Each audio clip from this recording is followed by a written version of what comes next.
You are now listening to the sound of your spider sense. Oh no, it's a podcast coming. It's a podcast called Sanity at the Movies, or Spider at the... Oh no, that was a bad way to begin this podcast. Sometimes I walk off of a pun bridge and think that, or to use a better metaphor, sometimes I throw myself off of a pun building, and think that I can shoot my pun webs and they will grab onto something, and then I'll swing through a successful... It's a leap of faith. Yeah, it's a leap of faith, but my leap of faith, I say, "What's up, Danger?" And then Danger smashes me across the face, and I feel like the fool. I look like the fool. The guy who said, "This podcast is called Spider at the Movies." Let's go with it. Welcome to Spider at the Movies.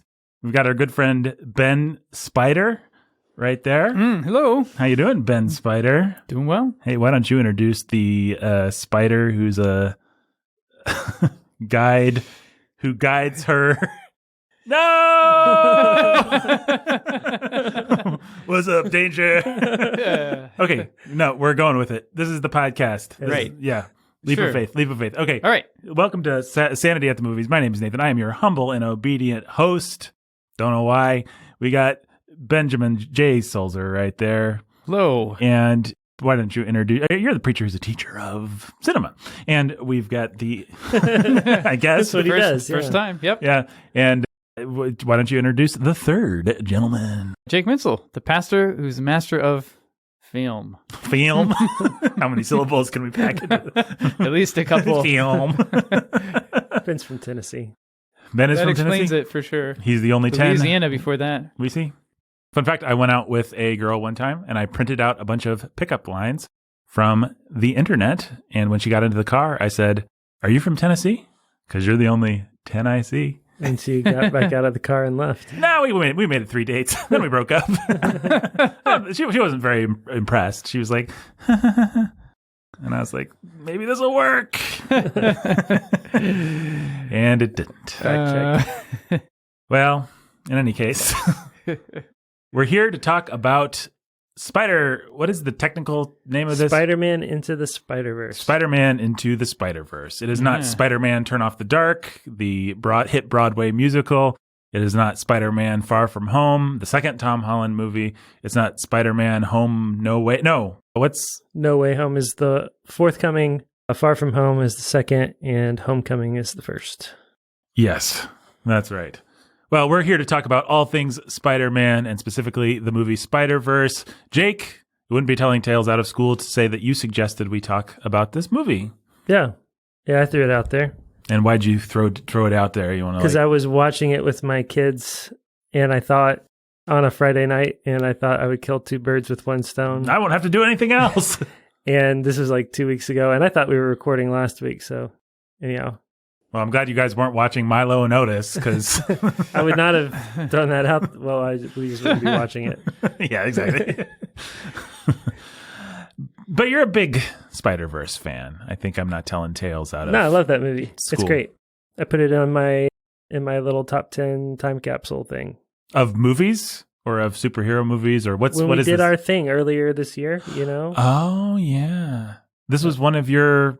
This is one of my 10. Best kids movies, and this made the cut? It made the cut. Because you had a list of about 30 that I think you narrowed down to 10 or 12 or whatever. Yeah, and whatever our gimmick was. And my caveat was that I wasn't necessarily picking the best 10 movies, but if we were making a little time capsule of things that needed to both be great and complement each other. Mm-hmm. So this made the cut. So this is one of the best children's movies of all time, according to Jake Menzel.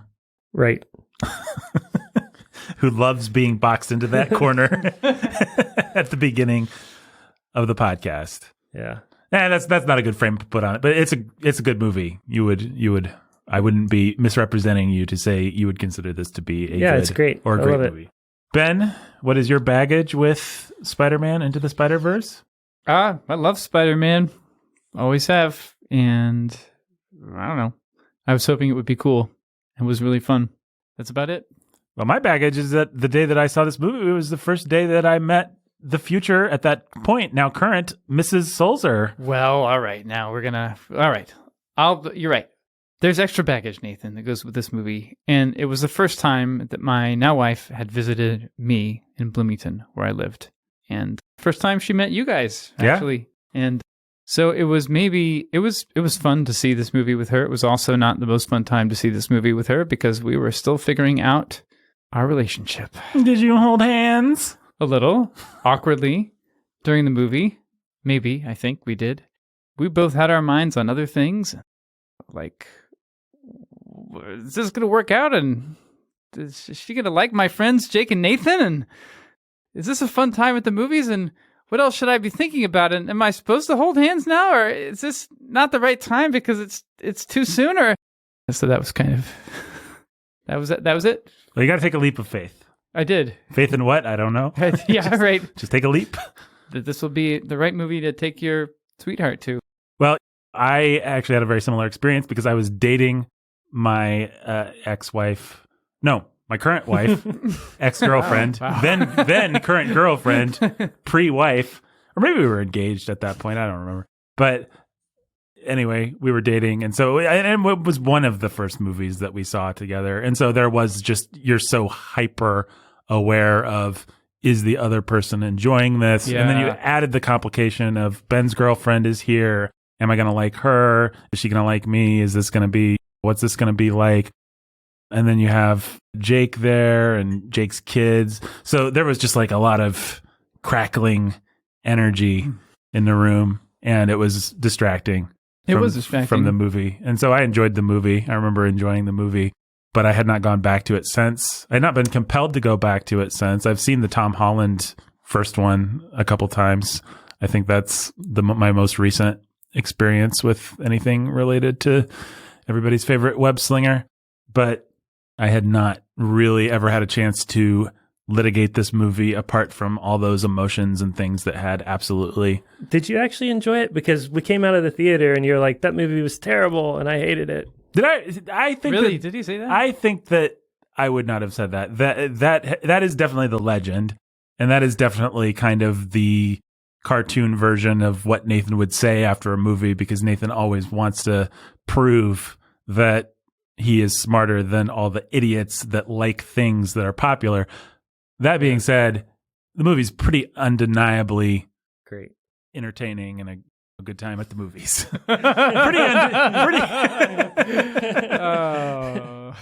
I mean, it is funny and exciting and fun, and like I don't think I could have possibly said sneer. I hated that. What I imagine I said was, well, for whatever reason, it's not as good as you guys think it is. That's only. I think that's about that may be a little more fair, but yeah, but. I mean, you did spend a lot of time just sort of ripping the entire second half of the movie, or the final third act of the movie. Mm-hmm. That's possible. I don't remember what I said. I mean, do you remember what I said? I'd be interested to know if you have even an impression of what it was. Well, my impression of what you said was, okay, so we've got a movie that wants to be meta and cool, and it's going to spend a whole lot of time arbitrarily setting up a problem that all Spider-Men have, and then keep that problem and keep you in suspense about the problem that's obviously going to be resolved until such time as the plot requires it to arbitrarily switch. Then you flip the switch, and then now he's awesome, and that's just a really lame thing to do. Yeah, and we'll get to it. I still think that that's somewhat true, but what I would say now is when it's done this well, who cares? Like, yeah, it's kind of not that strong in and of itself, but boy, do they pull it off. Maybe it's just that rap song and the beautiful imagery and everything, but if something's working, it's working and it works. So anyway, we'll litigate that later. But suffice to say, I think I like this movie better this time just because I was able to give myself to it in a more pure kind of a way and just see what was enjoy there. It. You know, yeah. And I don't know. I guess we'll have to go back and do stupid Guy Ritchie's Aladdin again, because that's the other big one that I saw with Meredith. And maybe it's great. Maybe Jafar's not boring. I was just seduced by my love, and I don't know. I don't think you're going to turn on that one. Maybe Captain Marvel is actually the new Citizen Kane, and I'm just That was the worst movie going experience of all time. No, well, Mrs. Menzel hit me with a Sprite bottle. Yeah, that's what I remember In about Captain that Marvel? one. Yeah, well, the lights went out, and me and Meredith there may have been a kiss exchanged or something like that. Yeah. We were engaged or dating, and yes, your godly wife rightly hit us with a Sprite bottle. Was that the third or fourth, after the third or fourth time the movie started and stopped and Oh, It was, I didn't get to be part of this movie going experience. I wonder. We've told the story before, but basically the movie pauses. If anybody's seen the movie, it's a scene where they have to take a bridge or something. About maybe a quarter of the way in, Jude Law is leading a team that has to take a bridge on a planet for some reason that I will never remember and don't intend to ever remember. But the bridge is burned into your memory because we lived with that bridge for a really long time. Not only did we live with that bridge, this was awful. So I've been at some screenings where the things have broken down or a scene has been skipped, or remember when the audio dropped out of Ready Player One and we missed the big emotional beat at the end? Yeah, that was awesome. They're like, actually, video games, I don't know. We'll never know. We'll never know. We'll never know. I think maybe even the bad guy had a redemptive moment, but we'll never know. We won't know. I'm sure his Heckfire not going to go back and figure out what was going on in that one. So anyway, it just pauses and it's just on the bridge for a while. First the sound goes out.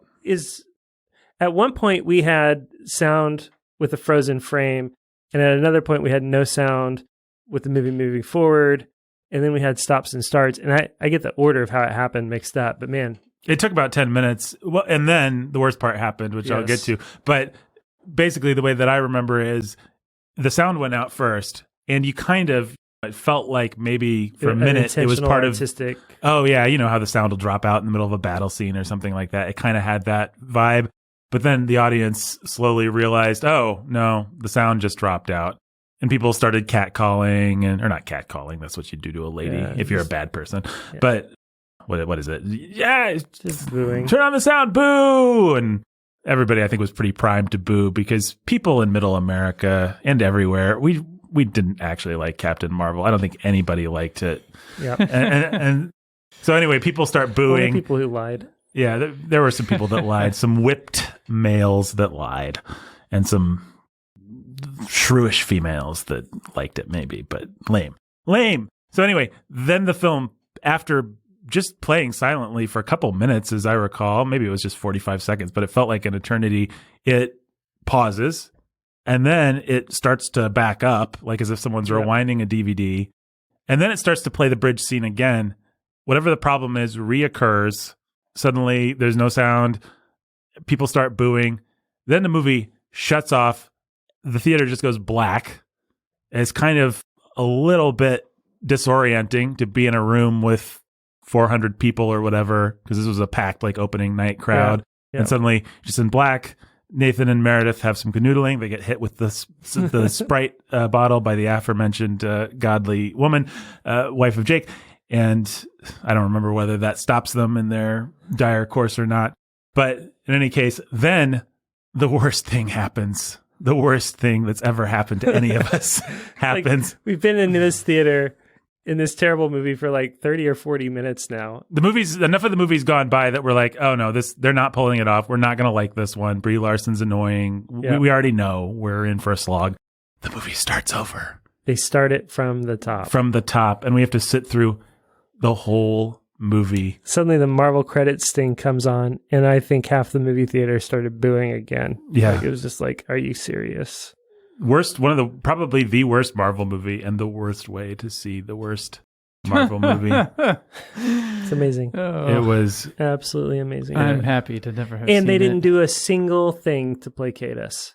No manager came in and offered us refunds, passes. Nobody came in and said, sorry, we had trouble. We know that you've been here for an hour because you got here for it was opening night and you were in line or whatever, and now we're starting the movie. And you get home an hour later. If you want to leave, here's a free ticket stub. Or if you want to stay, here's a free ticket stub. Whatever. Here's free popcorn on us. Anything they could have done. Nobody would have gotten up to... Actually, everybody would have gotten up and gotten free popcorn if they offered free popcorn in the first 35 minutes of the movie. But still, Nothing. Here are cups for drinks. Drinks cost the movie theater nothing. Mm-hmm. They didn't do a single thing. And I've been to movie screenings where they've been like, sorry, the air conditioning was 2 degrees off. Here's a free ticket for next time. Yeah. That's how this chain used to be, actually. I was just saying, it's AMC. AMC has gone downhill, particularly the AMC 12 in Bloomington has gone downhill. But I think just in general, they're not the nice sort of family business that they used to be. In any case, yeah, it was a bummer of a movie-going experience. But we did get to see Brie Larson take down the patriarchy, so that was nice. Yeah. It was good. Yeah. Yeah.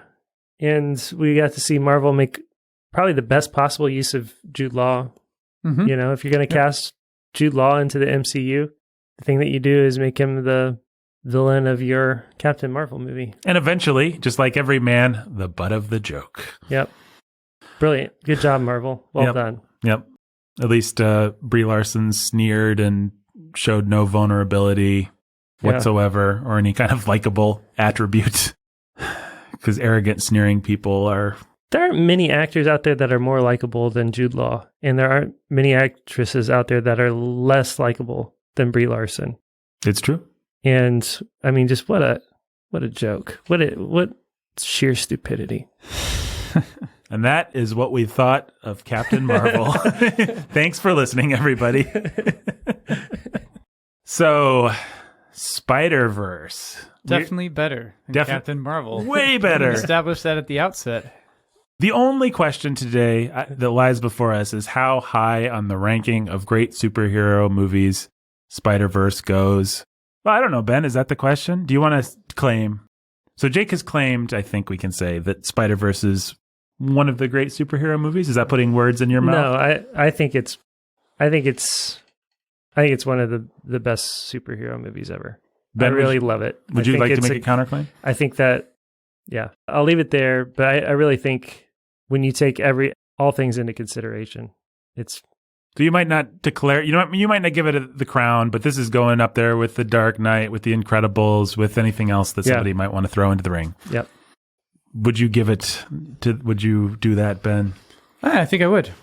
It's hard for me to imagine something I enjoy more or would want to watch again so soon after seeing it, having just seen it a few days ago. What about holding hands with your wife and watching her smile? Wait, what? What? I think you pulled the switcheroo. I'm trying to name something you would enjoy watching more. Oh, wow. That's a movie. Something that's a movie. Something that's a movie. Okay. Yeah. I'll figure out as we go, I'm sure, what I really think. What do you really think? Yeah. And I'm going to figure out what I think, too. I was hoping to come into this podcast with more of a concrete take, but life just hasn't given me the space, so I'm going to be figuring it out as we go.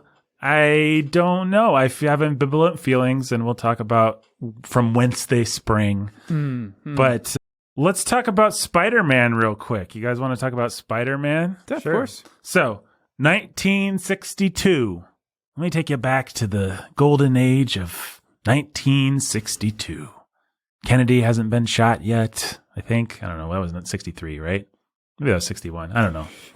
The moon landing is a thing that will happen or did happen. What an exciting time. 9/11 is also a thing that eventually will happen. Definitely hasn't happened yet. That wall's going to fall at some point. The wall's going to fall, Mr. Gorbachev, but it's still up right now. The Iron Curtain stretches across the land. So, wow, amazing historical context. Yes. Wow. So Stan Lee, you guys are familiar with Mr. Stan Lee. He had some success with things like Fantastic Four, but he wanted to make another hero, and he told his publisher, Martin Goodman, that he wanted to do a Spider-Person.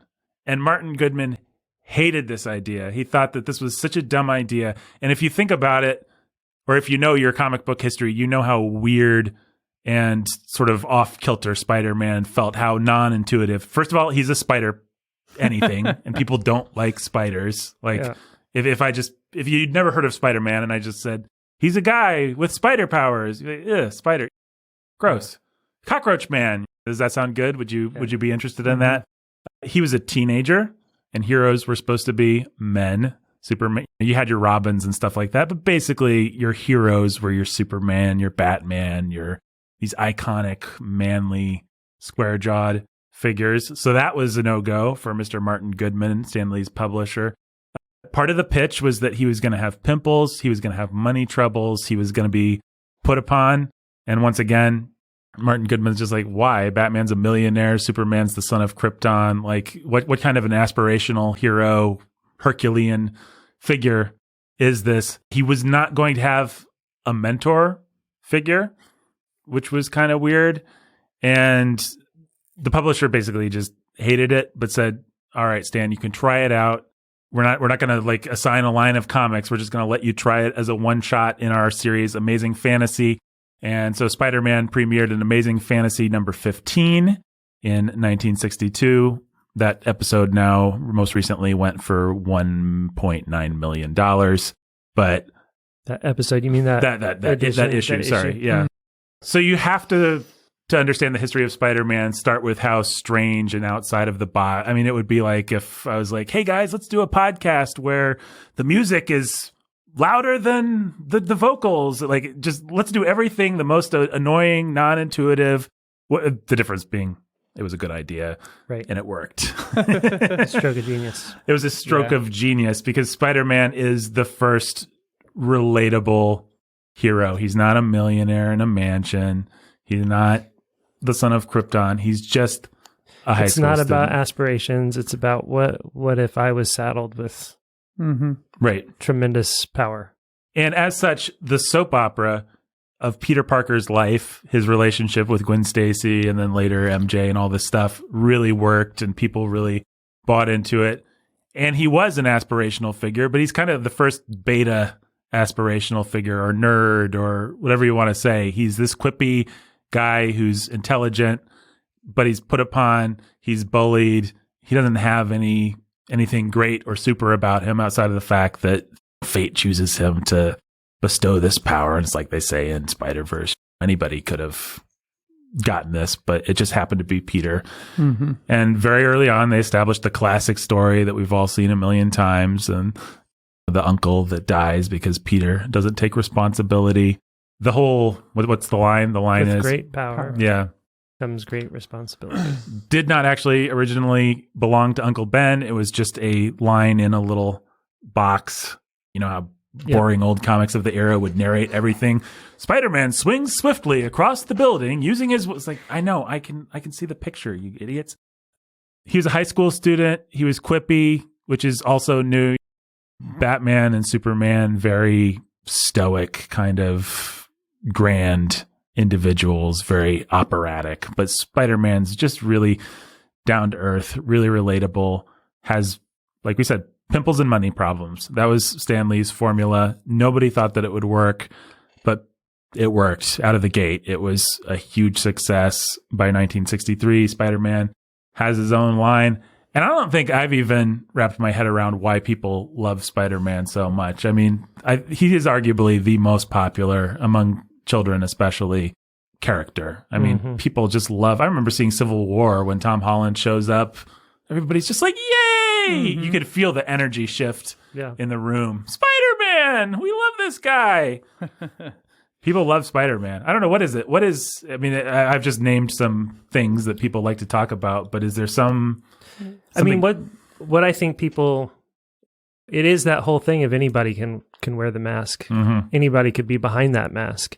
Even the fact that you don't see who Peter is. Like, he could be anybody, and he could be you. And all it would take is getting bitten by the right radioactive spider and some real freak thing.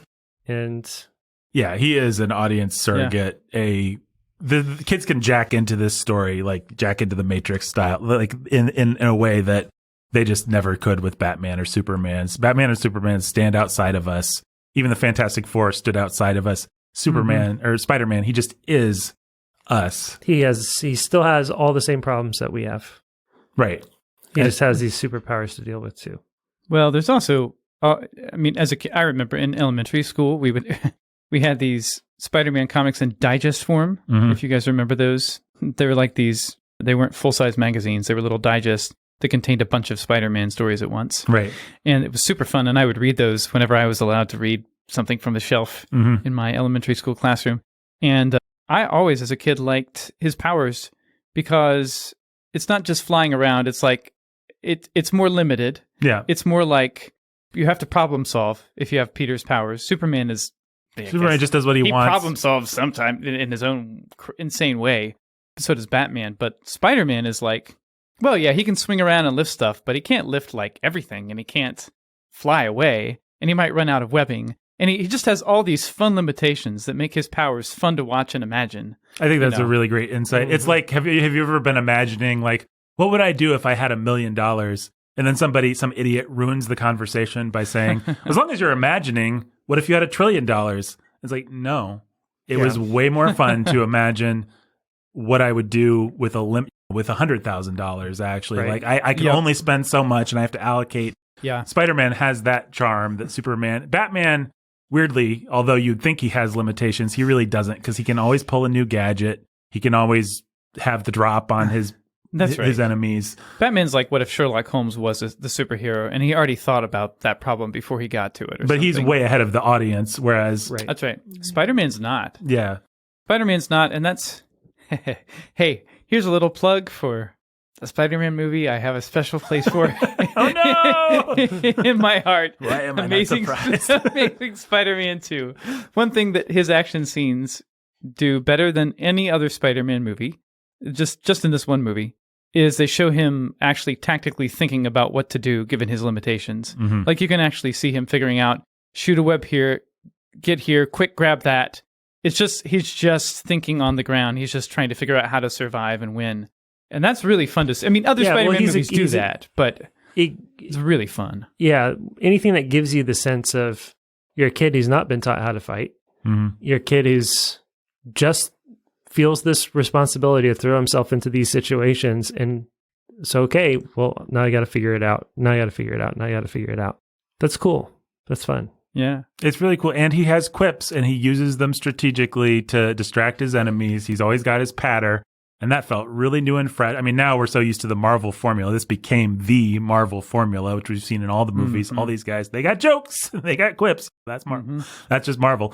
But especially in 1960, after the darkness of Batman and the stoicism of Superman, to just feel like this guy kind of has to use his mind too, in a way that kids can relate to. High school banter, like how would I take out a bully? Well, if I'm any good, probably with my mouth is as much how you defuse a bully as with your fists. Particularly if you're a person that reads comic books. And he's still going to be like swinging through the city on the way to do something, worried about whether or not he's going to be able to get his homework done on time, or whether having or not, to deliver that pizza to make some extra change. And or he had to run out on Mary Jane and had to make another excuse. Is she going to buy it? Like, what am I going to tell her when I get back or when I show up late? Mm-hmm. That's fun. The symbiote has started to alter my personality, and I've slicked my hair down. I'm doing crazy dances. Adopted a black emo outfit. Things we can all relate to. So, Amazing Spider-Man, the series is launched in 1963. Instant hit. Kids love it. The animated show, which has birthed 1,000 memes, comes out in 1967 and is really dorky and stupid, but kids love that. And then Spider-Man just becomes one of the legacy Marvel products. But what you have to realize is that Marvel was a dippy publisher of comic books for kids, and comic books have not always had the cultural cachet that they have now. I mean, even by the late 80s, we had graphic novels, sequential art. They didn't have any of that back then. They just had these dumb 12-cent comic books that nobody took that seriously. So Marvel's had a lot of ups and downs as a company, and they have sold off a lot of their product as a result.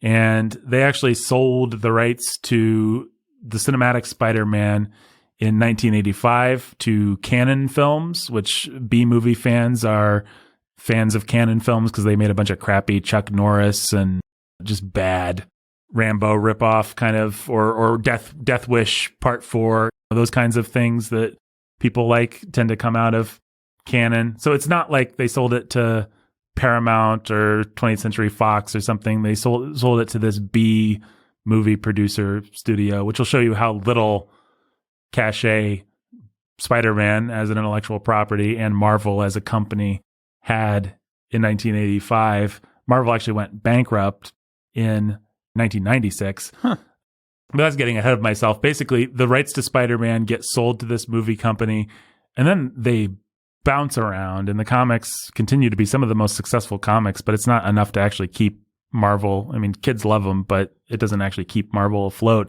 And so the Spider-Man rights bounce around. There's all kinds of fun stories you can read about almost Spider-Man movies and rejected Spider-Man movies. James Cameron famously wrote in the 80s a gritty, foul-mouthed, violent Spider-Man that you can find the script to, which is not one that we'll be performing on Patreon. Spider-Man's saying the F word and killing people violently and stuff like that. I don't know why they thought that this was a good idea. But the property bounces around Hollywood, gets sold to this company, ends up at that company. And the legal web basically boils down to... I see what you did there. You're welcome. You're welcome. Thank you. What can I say except you're welcome? To MGM and to Columbia. And MGM claims that they have the movie rights. Columbia claims that they have the character rights. Whatever that means. Neither of you can do anything. Well, but this is really fun, and this is something that I didn't know until I started researching for this episode. So what happened was James Bond had similarly bounced around and been divided up, and what happened is both MGM and Columbia ended up with half of Spider-Man and half of James Bond. And so technically probably they could have both made James Bond and they could have both made Spider-Man, and they could have canceled each other out or just seen who won, or they could have fought it out in court. But instead, what they did is trade. MGM got the full rights to James Bond. I mean, there's a whole story there. Basically, Ian Fleming had wrote a screenplay with a guy and that guy had created Blofeld and a bunch of James Bond things that we associate. And those rights had gone somewhere while the James Bond books had gone. This is just how all these stories end up working. But MGM and Columbia trade. Columbia gets full Spider-Man, and MGM gets full James Bond, and that is in that is in the late 90s. So that is what leads directly into Columbia, which is a subsidiary of Sony. I know everybody's fascinated by this, producing the first Sam Raimi Spider-Man movie. So thank you, James Bond. He helped us. Best thing he ever did. Best thing he ever did. Helped us navigate that web of lies. I mean, you should realize this is the kind of thing that influences all your favorite franchises. Well, I guess Spider-Man actually is a pretty famous one because we just had that legal battle between Sony and Disney. And what's happened is that the rights have so when Marvel sold the rights, they retained the rights to the comic book and to the merchandise. But then Sony ends up with the movie rights, which means Sony can make movies, but then they can't sell merch. They can't sell merch, and merch is where the money is.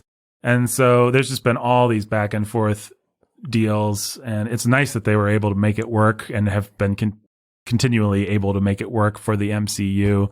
But basically, Sony's deal with this is a really important part of Spider-Man lore, and it explains why we've had so many Spider-Man movies and explains to some degree where Spider-Verse comes from.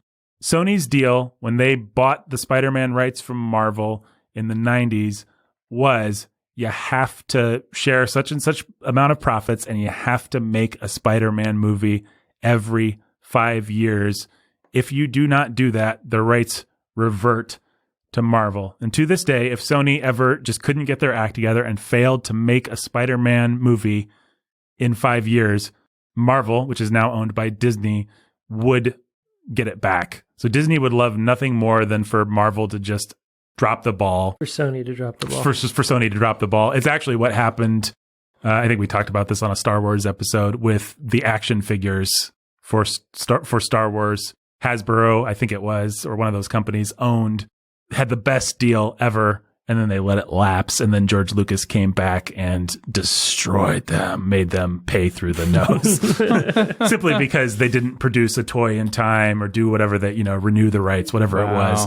Whatever the fine print was, George knew it. But this means, Sam Raimi, you can't get your act together in time to do Spider-Man 4? We got to reboot it. Let's get Mark Webb and Andrew Garfield to come in and make some Spider-Man movies. They may not even be that good, but we are going to keep this thing going. Oh, the Garfield Spider-Man's fizzled. People don't like it. Let's do an animated. Let's do a Spider-Verse. Let's do this. They have to keep making You will see Spider-Man movies every 5 years until the end of the time, or Sony loses... It has to. It doesn't have to have Spider-Man in it, though. That was my question. It can be in the Venom, like Morbius. Venom counts, right? That is a great question that I don't know the answer to. I know that they have the rights to. I know that Sony actually owned the rights to a number of characters, and a number of them actually did lapse. Like they lost Punisher for this reason. They lost Ghost Rider for this reason. Those things actually, Blade maybe was similar. Those things have actually gone back to Marvel, even though we all remember the wonderful era when Sony was pumping out Punisher and Ghost Rider movies with Nick Cage. Yes. So I'm not sure how Venom interacts with that, but I guess we can talk very briefly about the Spider-Man cinematic efforts. You got your 2002's Sam Raimi Spider-Man movie, huge hit, first movie to ever make 100 million in its first weekend, which now with COVID sounds really special. Before COVID, by the time COVID hit, was nothing. But it was the first one to do it. And people have mixed feelings on that movie. We will litigate it if we ever we got a Patreon reward level for that. I think it's... I don't remember what it is, but it's what follows. So we pair Richard Donner's Superman with Tim Burton's Batman. Right. Then we turn around and pair Nolan's Batman and Raimi's Spider-Man, just as the evolution of the hero, the next step forward. Right. And Raimi's Spider-Man was a huge step forward. Yeah. It was. Innovative. Yeah. Changed the game. Had one of the best trailers ever. I watched that trailer probably 50 times. Now, do you mean the teaser with the Twin Towers that they had to pull? That was okay. No, I mean the actual regular trailer. If people don't remember, in 2002... Well, in 2001, they were advertising the movie. The first ad, which was huge because, again, people love Spider-Man. So the ad was just cops rob a bank. They get into a helicopter. The helicopter takes off, and then it gets caught in a web between the two towers. It's a really cool mini film. Yeah, it was great. And then they had to pull it because, September 11th, 2001. Yeah, thanks a lot, terrorists. So... yeah, but I don't actually remember the proper trailer. You're saying it was awesome? It just did a really good, it pulled all the best images, the most colorful, tight little bits of the movie, and it used this pumping. There's a famous album of pumping instrumental music that was used for a lot of trailers in the era. Mm-hmm. Don't ask me how I know this. I might have watched a lot of trailers. I might have listened to said pumping album. But anyway, that's what it did. Well, I didn't even love cool. Spider-Man or the movie, but I think I must have seen that movie like 7 times in the theaters because that was just the era where I was seeing movies every weekend, and there was a $2 theater in our town. And it's just it's a pretty iconic movie from my early teenage years or whatever that would have been. And everybody was referencing the kiss. It's got the famous upside down kiss with Kirsten Dunst. And it's got, with great power comes great responsibility. I think our generation, millennials, whatever we are, probably got a lot of if you're not a big comic book guy, you probably got most of your Spider-Man lore from that movie. Yep. And MTV Movie Awards did their parody of the kiss, and these are all things that I remember. 2004 Spider-Man 2 rocks the world. It is definitively probably the best superhero movie ever made, and in my humble opinion, if not the best, then one of the best. It's just tip top terrific. Doc Ock, Aunt May, great love story. Kirsten Dunst at her most beautiful. That love story between Doc Ock and Doc Ock, Aunt May at her most fetching, upside down kiss in the rain, and then a constant thread of the next era of Spider-Man. The studio starts noting everything to death, and they say, we got to have Venom. People love Venom. Sam Raimi, much too much of a classicist to like the dorky modern Venom crap, but he goes ahead and put Venom in him because it's what the kids want, and just doesn't have time to make a good Spider-Man 3. And I've actually never seen that one, but I've certainly seen all the outtakes. So much fun. Yeah. Huh. It's a really fun movie. Really troubled You production. haven't seen it. Yeah, I can't believe I haven't seen it either. That's weird. It is weird. I don't know what I was doing that year, 2007. What have you done since? Why haven't you gone back and filled that hole? You know, it's one of those things. Avatar was actually like this for me. Once you've missed the moment, who cares? Well, yeah, I never saw Avatar, but I've seen Avatar. It stinks. I finally caught up with it like a year ago or something. You mean Cameron's Avatar? Yeah.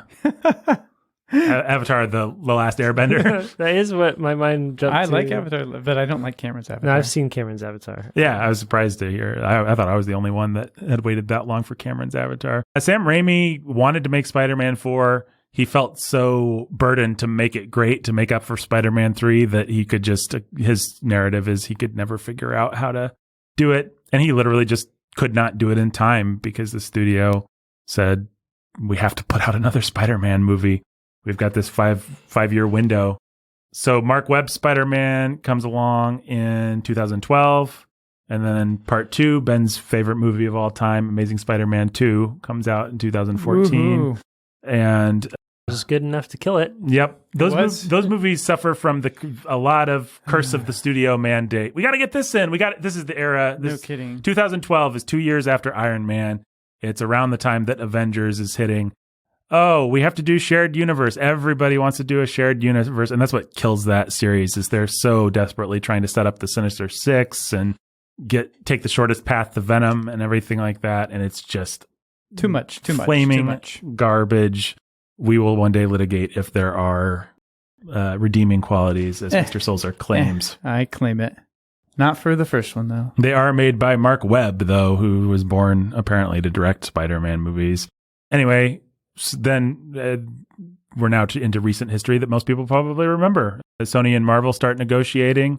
They get Spider-Man into Civil War at the last minute, and Tom Holland is a big hit, does some really well-received Spider-Man movies. He is this generation's Spider-Man, and everybody loves him, and Marvel, or not Marvel and Disney. Some people love to hate him or try to find reasons to. Yeah, some people.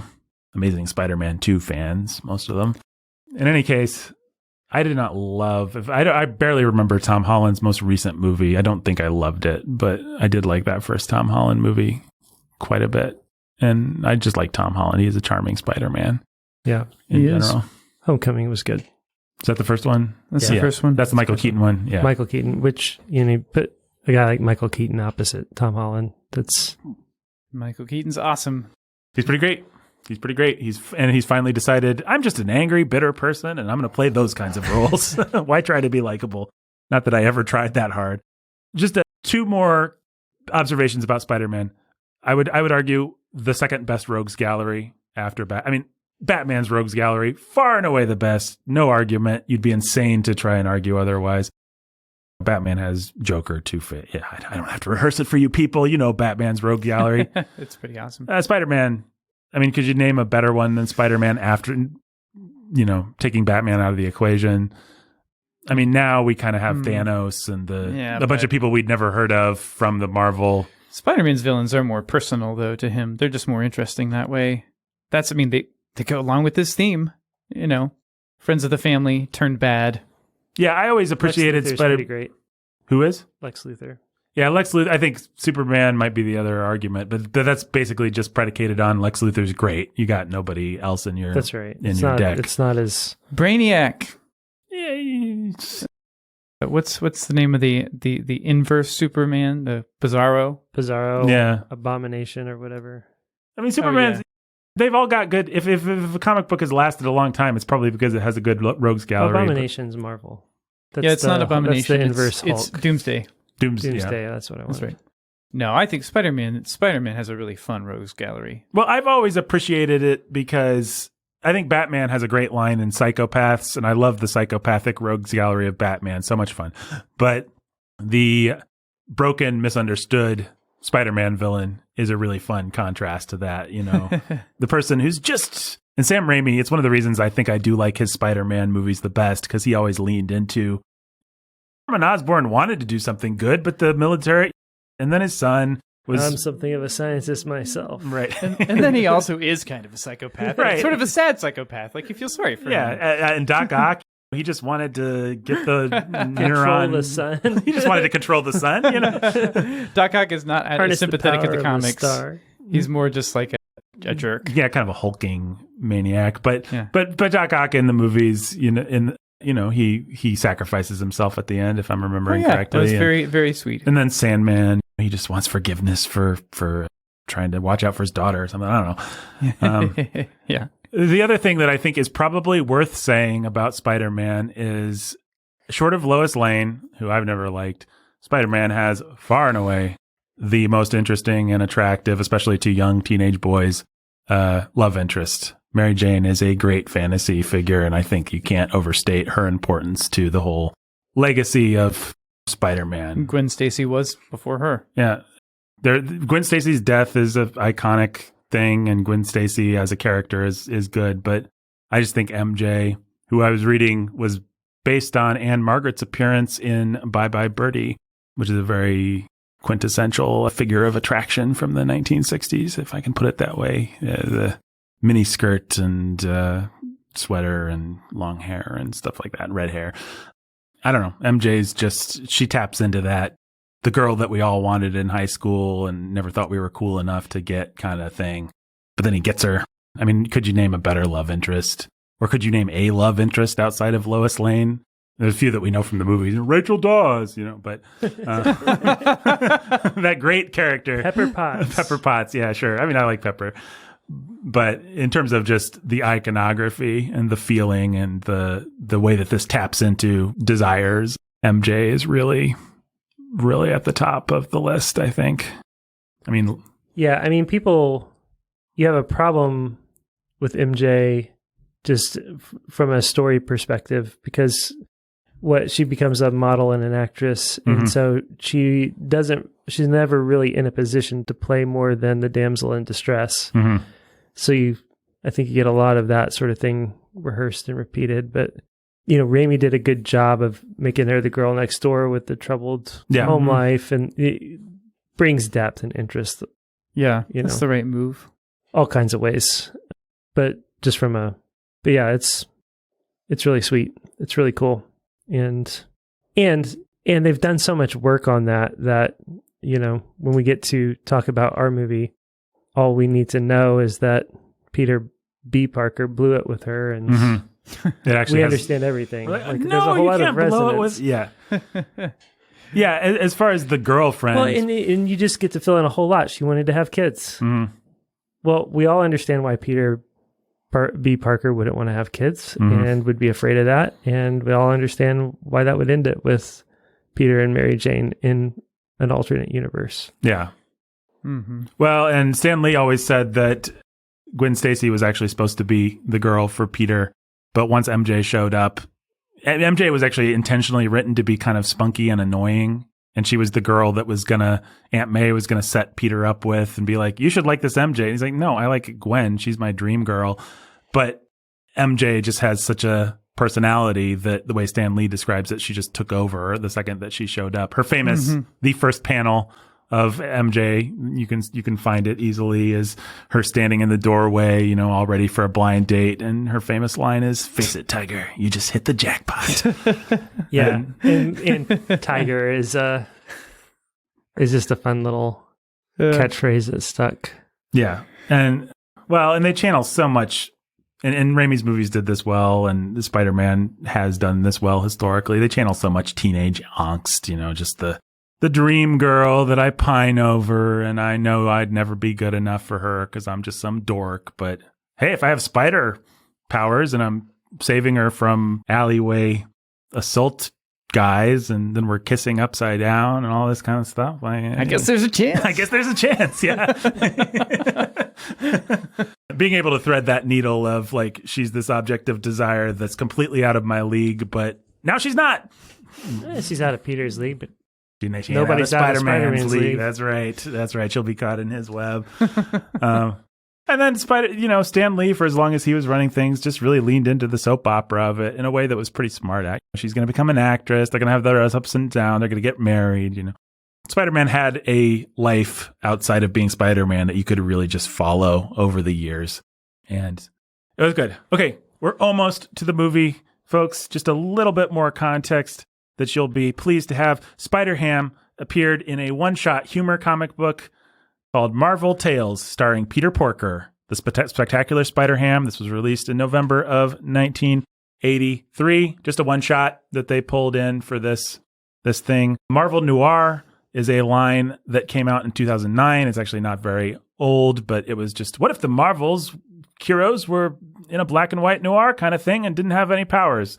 So that's where the Nicolas Cage character comes from. Miles Morales comes from the Obama era. There's just no other way to think about it. He's very designed. Like you can find the interview where the president of Marvel said, Axel Alonso was the editor-in-chief then. Yeah, we were about to elect a black president, so we thought we should probably find one of our legacy characters to update. And that's exactly what they did. Miles Morales is nothing more than that.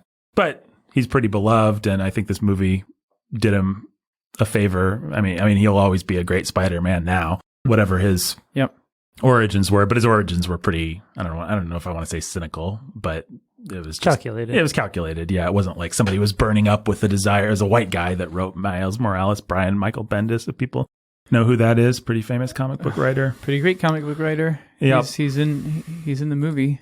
Is he? Well, he's in when Miles first opens up his phone. There's B. Bendis is the first person on his contact list. Of course he is.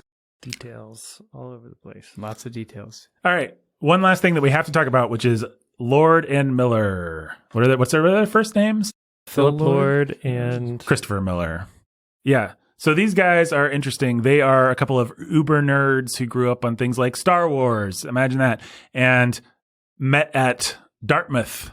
So they are a couple of Ivy Leaguers, and they got interested in animation, started making animation films at Dartmouth and abandoning their other studies. I think Lord and/or Miller was a political science major or something at Dartmouth.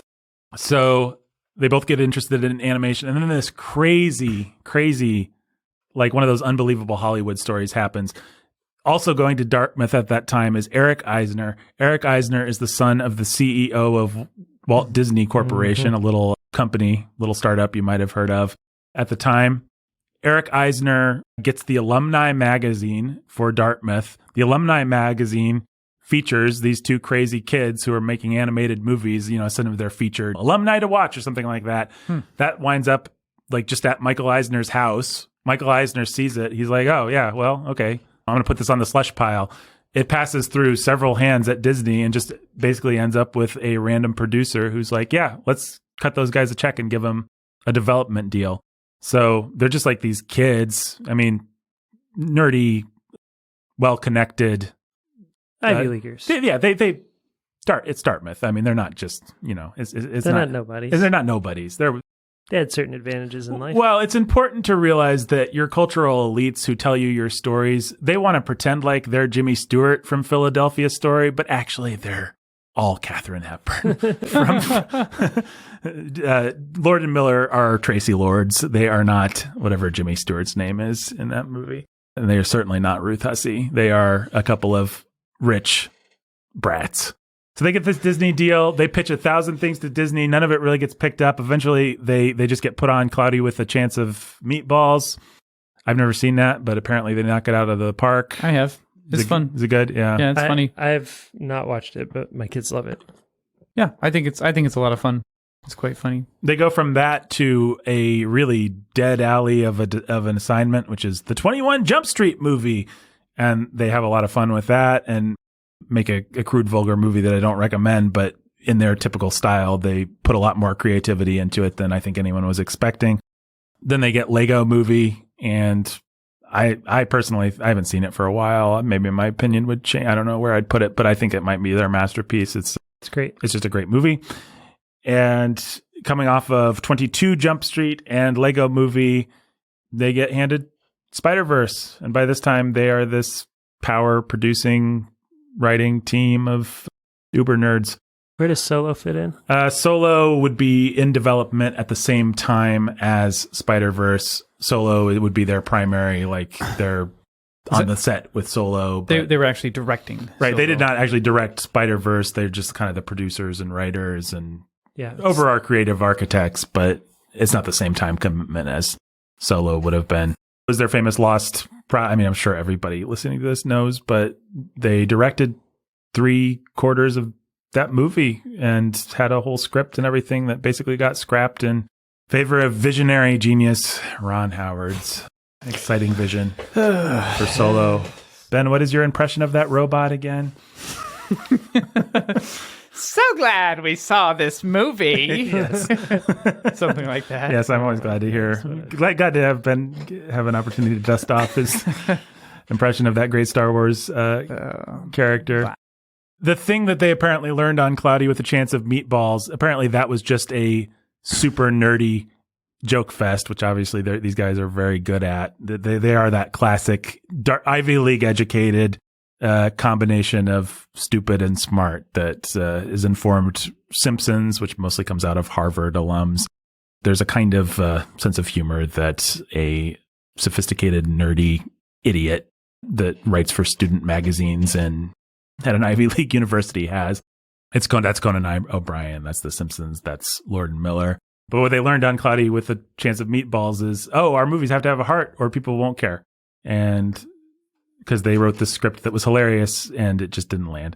So they went back, rewrote it, made Cloudy with a Chance of Meatballs. And so their stated formula is there always has to be a big heart and there has to be a story that people can really connect to. And there has to be loads of jokes and it has to have all the weird rough edges and eccentricities that other movies kind of shave off. We're going to see if we can get those through, but we're going to build a great story engine, a very conventional Hollywood story engine to get all that other stuff through. And they're great at it. They're geniuses at it. I mean, there's no two ways about that. And so that's what they do with Spider-Verse. The look of the movie is CGI painted over. If you wonder where that particular look comes from, it's like we're going to do a CGI movie like Frozen or a Pixar movie, but then we're going to albeit digitally, but we're going to basically paint over every frame. So it has this really neat comic book look. And I think it took them something like 2 years to create a minute of footage just to show off what they were thinking. They claim that they say their whole design was frame by frame. Mm-hmm. Pause the movie at any moment and it'll look like a comic book panel. Yeah. Wow. And I've put it to the test some. Mm-hmm. I haven't found a frame that doesn't. It's beautiful. It's a beautifully designed like every movie. frame is beautiful. Yeah, no, it's really cool. Next time you watch it, if you're not just watching it, even if you're just watching it for fun, just randomly pause it a couple of times and see if you can catch it in a weird spot or a transition where it doesn't look like a beautiful comic book panel. Mm-hmm. But I've done quite a bit of it just to test and see, drop needles here and there, and it holds up pretty well in my experience so far. I'm sure that there have to be some places where that doesn't work, but either way, it's a gorgeously designed movie. I mean, there's nothing like it, and just the visual style alone is almost unique. Yeah, wonderful break from Pixar, the Pixarification of all animation. Yeah, absolutely. We're totally getting away from the plastic look of a Frozen or a Tangled or something like that. It's just it's just nice to see anybody do something different, something that doesn't feel like it's in the Disney style. So, yeah. And a fun conceit. Hey, we're doing a comic book character. How about we make it look and feel like a comic book? Well, and one fun thing to notice, if I'm sure everybody's noticed this, but if you happen to have not noticed it, all the sort of little comic booky things, all the sound effects and speech bubbles and stuff, that doesn't actually start until he gets bitten. Yep. Yeah. It suddenly turns into a comic book. It's much really more. fun. It's really fun. All right, so there's all the context that you never thought you wanted, and maybe you still don't think you wanted, but his music evolves too. Does it? His theme evolves and starts to incorporate things as he comes together. So like by the end, they've used aerosol spray sounds for the hi-hat sounds or whatever. That's awesome. That's So really cool. He's incorporating Uncle Aaron and incorporating some dad stuff, some like siren type things, and all make up his music when Miles is doing his thing. That's cool. It's a lot of just like really cool little things like that. Well, I feel like animation is the last bastion of the classic studio system that I mourn us not having, where a bunch of collaborators get together and make the best possible product, and they actually have to write a script beforehand, and they make sure that script rings every ounce of entertainment and has little things like setups and payoffs, and you sort of have to do that in animation unless you're making Shark Tale. Jake's about to kill a fly. Get him? I'll get this one. No, I won't get that one. Got that. Yay! All right. It's a Spider-Man review, and our studio is, no joke, infested with flies. It just started. Like, for some reason, they're like literally 5 on that panel over there. They're always on that panel over there. They like it. Yeah. Well, it's because it's so cold down here. Hmm. And the It captures the heat from that lamp. Yep. I'm sure you're right. Okay, let's talk about this movie. Everybody has all the context. So, yeah, what do you guys, we'll go through it, but what do you guys, overarching thoughts about this movie? I think we've already kind of said them, but is there anything to add? It's so rewatchable for me. Mm-hmm. The soundtrack is awesome. Soundtrack is awesome. The visuals are Agreed. beautiful. The story is great. It's just easy to put that movie on and enjoy it and rewatch it and have a lot of fun with it. It's great for kids. Kids love it. So Yeah, it's not oppressively violent or, anything like that. I think this movie, I would compare this movie, I'm still not prepared at this point in the podcast to admit that this is an all-time classic, but I will compare it to Casablanca and Wizard of Oz and things like that. And the comparison point is those movies create a complete dream space. Like you're suddenly in Rick's, and Rick isn't like any other bar. It's just this bar that exists in our collective imagination. Or you're in Oz and you're suddenly like, there's no place like it, but every place that you've ever dreamed of is like it. This movie, you really it has that magical feeling like you fell asleep reading an omnibus of, Spider-Man comics, and suddenly you're just in this weird, heightened world that only a movie can really evoke for you. This movie, more than any Spider-Man movie and more than a lot of movies, is doing things that only cinema can do in terms of just bringing a dream to life. And so for that alone, it's a special movie. There are qualities it has that are more special than other Spider-Man movies, just to take the obvious points of comparison. Mm-hmm. I don't know. Ben, your thoughts? Yeah, it is unique. I think it's rewatchable. I've only seen it twice. So I think Jake has the advantage of having seen it a lot. Mm-hmm. Or pieces of it a lot, at least. Yeah, I've probably seen it 4 or 5 times all the way through since it came out in what year? 18. 18. Mm-hmm. Yeah. So yeah. Yeah, I definitely like it. I enjoyed it a lot more this time without the aforementioned distractions of not yet being married to my wife. Mm-hmm. We both enjoyed it more and kind of absorbed it more. I feel like we'd both like watching it again. Yeah, I'll watch this movie again, which is pretty high praise. Yeah. Coming from me. I really like, is it bad to say I like the urban feeling of it? I like the... No, I do too. Oh, yeah. It's great. The music. The New York of it all, it does a better job of In the Heights than In the Heights. That was exactly what I thought was, yeah. Oh man, I wish In the Heights captured this kind of a fantasy dream version of urban, yeah. the streets and all that kind of stuff. Mm-hmm. It's great. And in 4 seconds, they set up all the pressures of his dad and his mom and being chosen by lottery for this prep school, like all the stuff that Stupid In the Heights is going to spend time bemoaning. This movie does in about 3 minutes. Yep. Better. And with better music. Sorry, Lin-Manuel. Yeah, it's true. It does. It does all that stuff so fast and so well. Mm-hmm. That the only other movie like it is The Incredibles in that sense, in terms of world building, establishing stakes, characters, just everything. This movie's doing that. Yep. Yeah, and The Incredibles, I don't know. That would be an obvious comparison point, and I'm not sure which one I would say is better. Probably ultimately The Incredibles, just because it tells a more wholesome story or something. But see, I feel like I can argue against that, but I'm not going to argue that The Incredibles isn't the superior movie. Yeah. Well, maybe we should have that argument. Maybe we should have that argument a little bit later when we're finally coming to when we come to the final litigation. But this movie, I love that it's drawing on so many modern things, that it's drawing on urban art and on, urban art, urban style, and urban music. Yeah. As much fun as I love the retro vibe of The Incredibles, and I vibe on retro stuff. I love retro stuff, but it's fun to see something that's so thoroughly nowtro. Yeah, it's fresh. It feels really fresh. And as boring middle-aged white people, I think it gets a little juice from being about young Black Latino people. You can't. Same reason that we as boring suburban kids loved Will Smith so much, as lame as it is to maybe look back on it now. He felt a little edgy or more fun or something, a little different than what we were used to. Miles is a hero I can 100% get behind. Yeah. He's great. Okay, well, let's talk through this movie and we'll see where we get with it. So you start with the first of many cute meta introduction character intro. Yep. We get Peter Parker. Peter A. Parker? What is his No, middle it's just name? Peter Parker. Just Peter Parker. Yep.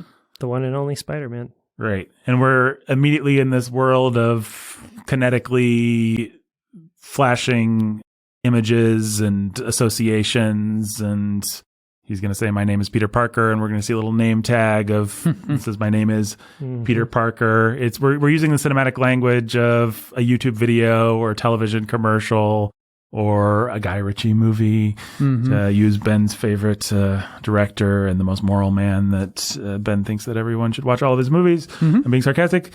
I just finished. I've watched 2 Guy Ritchie movies in the last week. Do tell. We rewatched the Robert Downey Jr. Sherlock Holmes. They're fun. Yeah, they're fun. They're a lot of fun. A little less naked Stephen Fry in the second one would go a long way towards. A little less naked Stephen Fry would go a long way. And there are just some things that are played out, or have been done and redone and overdone. But man, the set pieces in those movies are a lot of fun. Yeah, they're a lot of fun. The Gatling gun in the second one, the famous it's genius. naked brawl, predictive brawl in the first one, and everybody loves. Yeah, can't argue with it. It's fun. Yep, it's a lot of fun. Yeah. Well, anyway, that has nothing to do with Spider-Man Into the Spider-Verse, a movie that uses a similar kinetic style to stitch together a whole bunch of images and frames and associations and Spider-Man merchandise and crummy popsicles. That popsicle really makes me laugh out loud, by the way. Really funny. That's one of my favorite jokes in the movie. They are both introducing you to the characters, and I ate that popsicle. I've had that popsicle. Yeah, wow. I think I've had that popsicle too. It doesn't actually come packaged to look as crappy as, but it quickly does. It can. Some of them can come out looking pretty weird. I don't know that's how I would have drawn it from memory, but yeah, they were getting at something. Yeah, I don't know. It's great. Anything else to say about that intro, or just the kinetic cut together modern style of this movie? Could you have gotten away with that? Could you have gotten away with this movie 10 years ago? What I mean is the style, the storytelling language. I think audiences are always adapting and getting faster and getting more hip, even subconsciously, to cinematic language. I've observed my brain catch up. I think one of the reasons that I didn't like the Bourne movies when they first came out was because they seemed too fast for me, and they do not seem as fast anymore. And I think it's because I remember Michael Bay's early movies, like The Rock, seemed like they were cut together really fast, just because every 3 or 4 seconds he'll go to another cut. Now my brain is just more used to it, because I've seen more fast cut. I think a lot of the language of YouTube and YouTube videos and TikTok and things like that has gone into our brains, where it's just like, I'm going to cut together 2 random images, and your brain has to learn to make the connection I want it to make. Right. And that, by the way, if I can be a super nerd, is called the Kuleshov effect, from the Soviet Russian film theorist in the 1920s. Who did the famous experiment that we've talked about before, where you take the same image of Jake looking bored, you put it together with a dead dog on the highway and a pretty girl. First you show Jake, then you show the dead dog on the highway. The audience is going to assume one thing about Jake. You show Jake cut together with pretty girl. Oh, Jake likes the girl. You show him with the dead dog. Oh, Jake's disgusted or he's weird or something. It is the mental phenomenon by which people derive meaning by two images put together, which is something that cinema has only begun to figure out how to exploit. And Spider-Verse is on the cutting edge of using all the tricks that the internet has given us, basically, to say, and people like Guy Ritchie are too, like, at least in his more, what do you want to say, his more experimental films, his early films, saying, what can we get away with in terms of subliminal information and quick information and still shots and quick shots and cuts? How fast can we give the audience information and how fast will they absorb? And to answer your question, Ben, was that your question? I feel like my brain has caught up. So I don't know that I'm necessarily ready for this movie when I'm a young person, but I feel like today's young people wouldn't have any problem with it at all. I mean, I remember Armageddon, for example, feeling very much like an assault on the senses just because it's cut together so quick. The images are, I don't know if you guys are big Armageddon fans, but I've seen it a couple times. It's like one or two seen it once and 1 or 2 hated second it. per frame. And it just feels like such an assault. Even when it's like Ben Affleck is kissing, what's her face? That lame girl that always Arwen. Yeah. She likes to lie on her belly and look pensive in movies. Even when they're doing that scene. Liv Tyler. Yeah. Liv Tyler, the famous animal cracker scene. It's still going to be this fast cutting. And it's just like, maybe I was more aware of it because I was a cinema buff, but well, Michael Bay also hates his audience, and his storytelling style is somehow expressing his hatred for you as a person. But this movie doesn't hate you. Spider-Verse loves you. Yep. And wants you to really enjoy the story. Yep. Yeah, my answer to could it have been made 10 years ago is, so what? Who cares? It was made when it could be made, and I don't think that everybody is ready for it now and will be moving forward. It could not have been made in this sense. The language, I don't think, had developed at that point because we didn't have TikTok and YouTube and some of just the ways that commercial television is cut together now come from those media. And of course, you can find some random experimental art film from the 1960s or something like that. But in terms of the mainstream, I just don't think filmmakers, actually, it's not so much what the audience was ready for. I just don't think the vocabulary had gone mainstream yet. Just all the quick associative cutting. So I don't know. What's your answer to the question, Ben? I don't know. I think I was just asking it because I wondered, what did I wonder exactly? I wondered if people would have been able and ready to track. I mean, I think that's what you were trying to answer, Nathan. I think the large answer to your question is no. You put this in front of grandma 50 years ago, she's not ready. And my evidence for that is the famous movie that I think we watched on the Bookening called The Big Sleep, where I've said this many times, but Humphrey Bogart calls the gangster, says he's coming to his house, hangs up first he picks up the phone. He asks for the operator. First he asks the bartender where the phone is. Yeah. He walks over to the phone. He picks up the phone. He calls the operator. He asks the operator for the gangster's number. The operator connects him. We cut to the gangster. He picks up the phone. Hey, hello. Hi, this is Philip Marlowe. I'm coming to your house, you jerk. Okay, goodbye. Hangs up.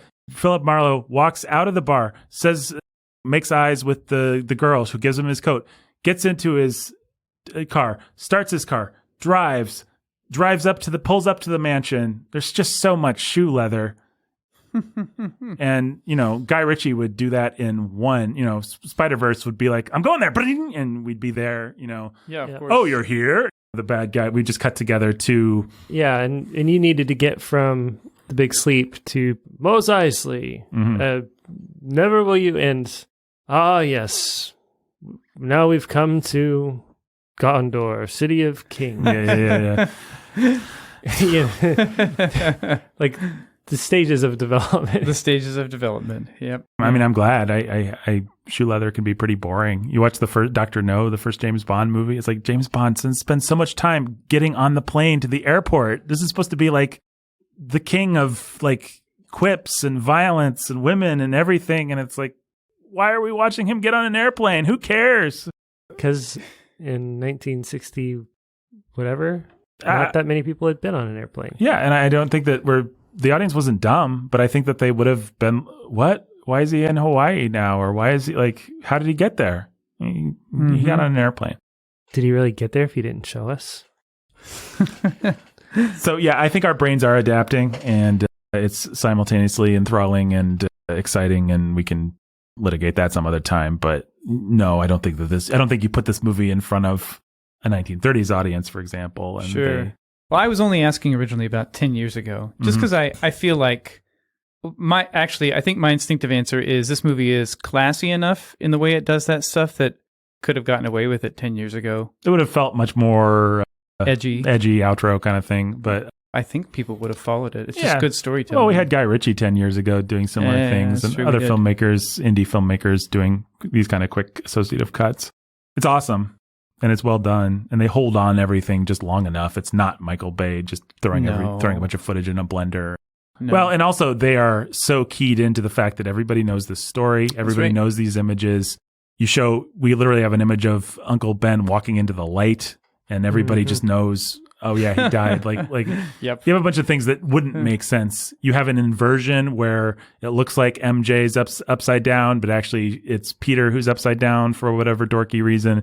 Not only are they referring to things, but they're making jokes and inversions of things. They're assuming a heck of a lot of shared cultural knowledge, and that is something that this movie does really well. It both rewards you for knowing your pop culture and also tells a story that I think you can probably understand and follow pretty well, even if this is your first Spider-Man movie. But it certainly gains weight and meaning if you know the franchise. So we meet Miles. He's on his computer. He's singing. Yep. Rap. Man, rap does a lot for this movie. I mean, I know that's like... He's actually singing Sunflower. Yeah. So he's actually... What does that consider? It's a little pop song. Pop, yeah. Okay. Well, man, pop, whatever it is. Hip hop. Music with propulsive beats really help this movie. And we're going to say goodbye to Mom. We're going to run into... We're going to see our first... I love the way that they conceptualize the city. It does not feel like any New York I've ever been in or experienced. It's much more of a neon, anime-influenced kind of almost Japanese Wonderland, but... Meets Sesame Street. And it's great. But we're going to run into Dad, and he's going to be a bit of a disciplinarian, but... Caught him putting his stickers on things. And I don't know what you guys think about the introduction to Dad. It's awesome. That's great. Yep, it really is. They don't demean the dad, which you're just waiting for them, but they don't do it. No, you're pretty thoroughly in the dad's court. Like, I don't think... Oh, yeah. I don't think you feel bad for Miles too much. Like, Miles doesn't want to go to the new school and place where he's going to flourish, and he's smart and he can do awesome things, and he's got to say, I love you back. Mm-hmm. Yeah, this is one of the only movies where I've ever thought, I bet a lot of dads out there could learn a thing or two from this dad. Right? Just teach your kid. Whatever. Make him say, I love you. That's what this kid needs. Yeah. And maybe a little bit of, you don't have a choice, every once in a while. But, this is just a good dad. Yeah. Much better than the dad in the next Lord and Miller animated joint. Mitchell's versus Machines. Which they produced. Isn't he just kind of a beta that needs to learn to love his... He just needs to give his daughter approval and support to go do whatever she wants and be a lesbian. That's a lesson from that one. Well, so does this dad, but we'll get to that. Right. Because I'm not sure that this dad tracks all the way through, but and that might be one of my crucial flaws with the movie. Oh, and Ben's crucial flaw is that he bangs cups of water against his microphone. Probably the biggest crucial flaw. So Miles goes to his prep school. We meet Gwanda. Have the meet cute. He's failing.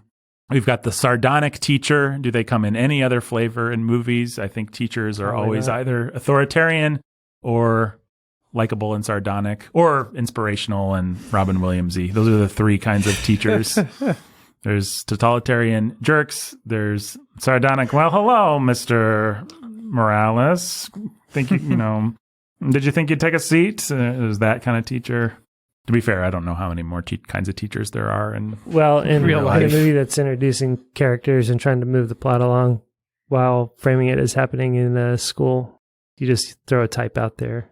Yeah. You can't fault it too much for throwing a type at it. Yeah. No, this movie does a good job with that sort of thing. And I like the little plot. Again, it does In the Heights better. You know, the idea that he's going to intentionally throw the test and get a 0%, where statistically he'd get a 50%, and he knows that because he's good at math. It's all really nice. And then we meet Uncle Aaron, and we have that whole scene. Yep.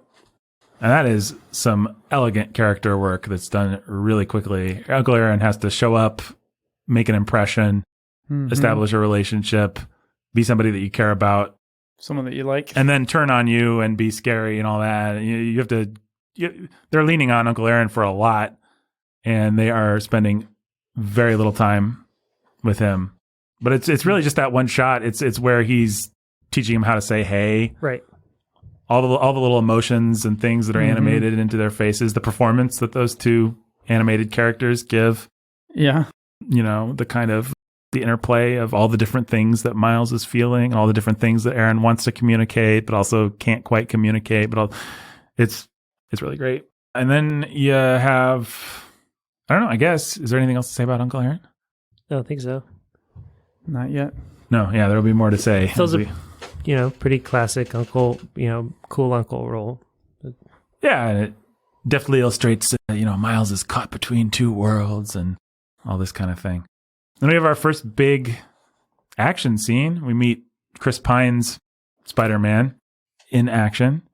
And Well, that's after you got the spray painting, you got him getting bit by the spider. yeah, But he goes back, then he sneaks out again. He goes back. So first he starts to get his spider powers. That's right. And then he goes back to find the spider and That's see if right. the spider's normal. And then we get Chris That's Pine. right. mm-hmm. That's right. That's all really great. I mean, the action scenes in this thing really pop. Like all the what's Uncle Aaron's name when he turns into Spawn? Prowler. The Prowler. Yeah, when he comes after Miles the first time. Oh, yeah. Yep. It's really scary. It's great. And it has a kind of dynamic action quality to it that I could only compare to like Mad Max Fury Road, or like the tip top of what's being done in action these days. This movie manages to evoke. Yeah. And we kill Spider-Man first. And Yes, the tragic end of Spider-Man. Meet Kingpin, who's way more stylized than anyone else in the movie, which I kind of love. He's just a monster.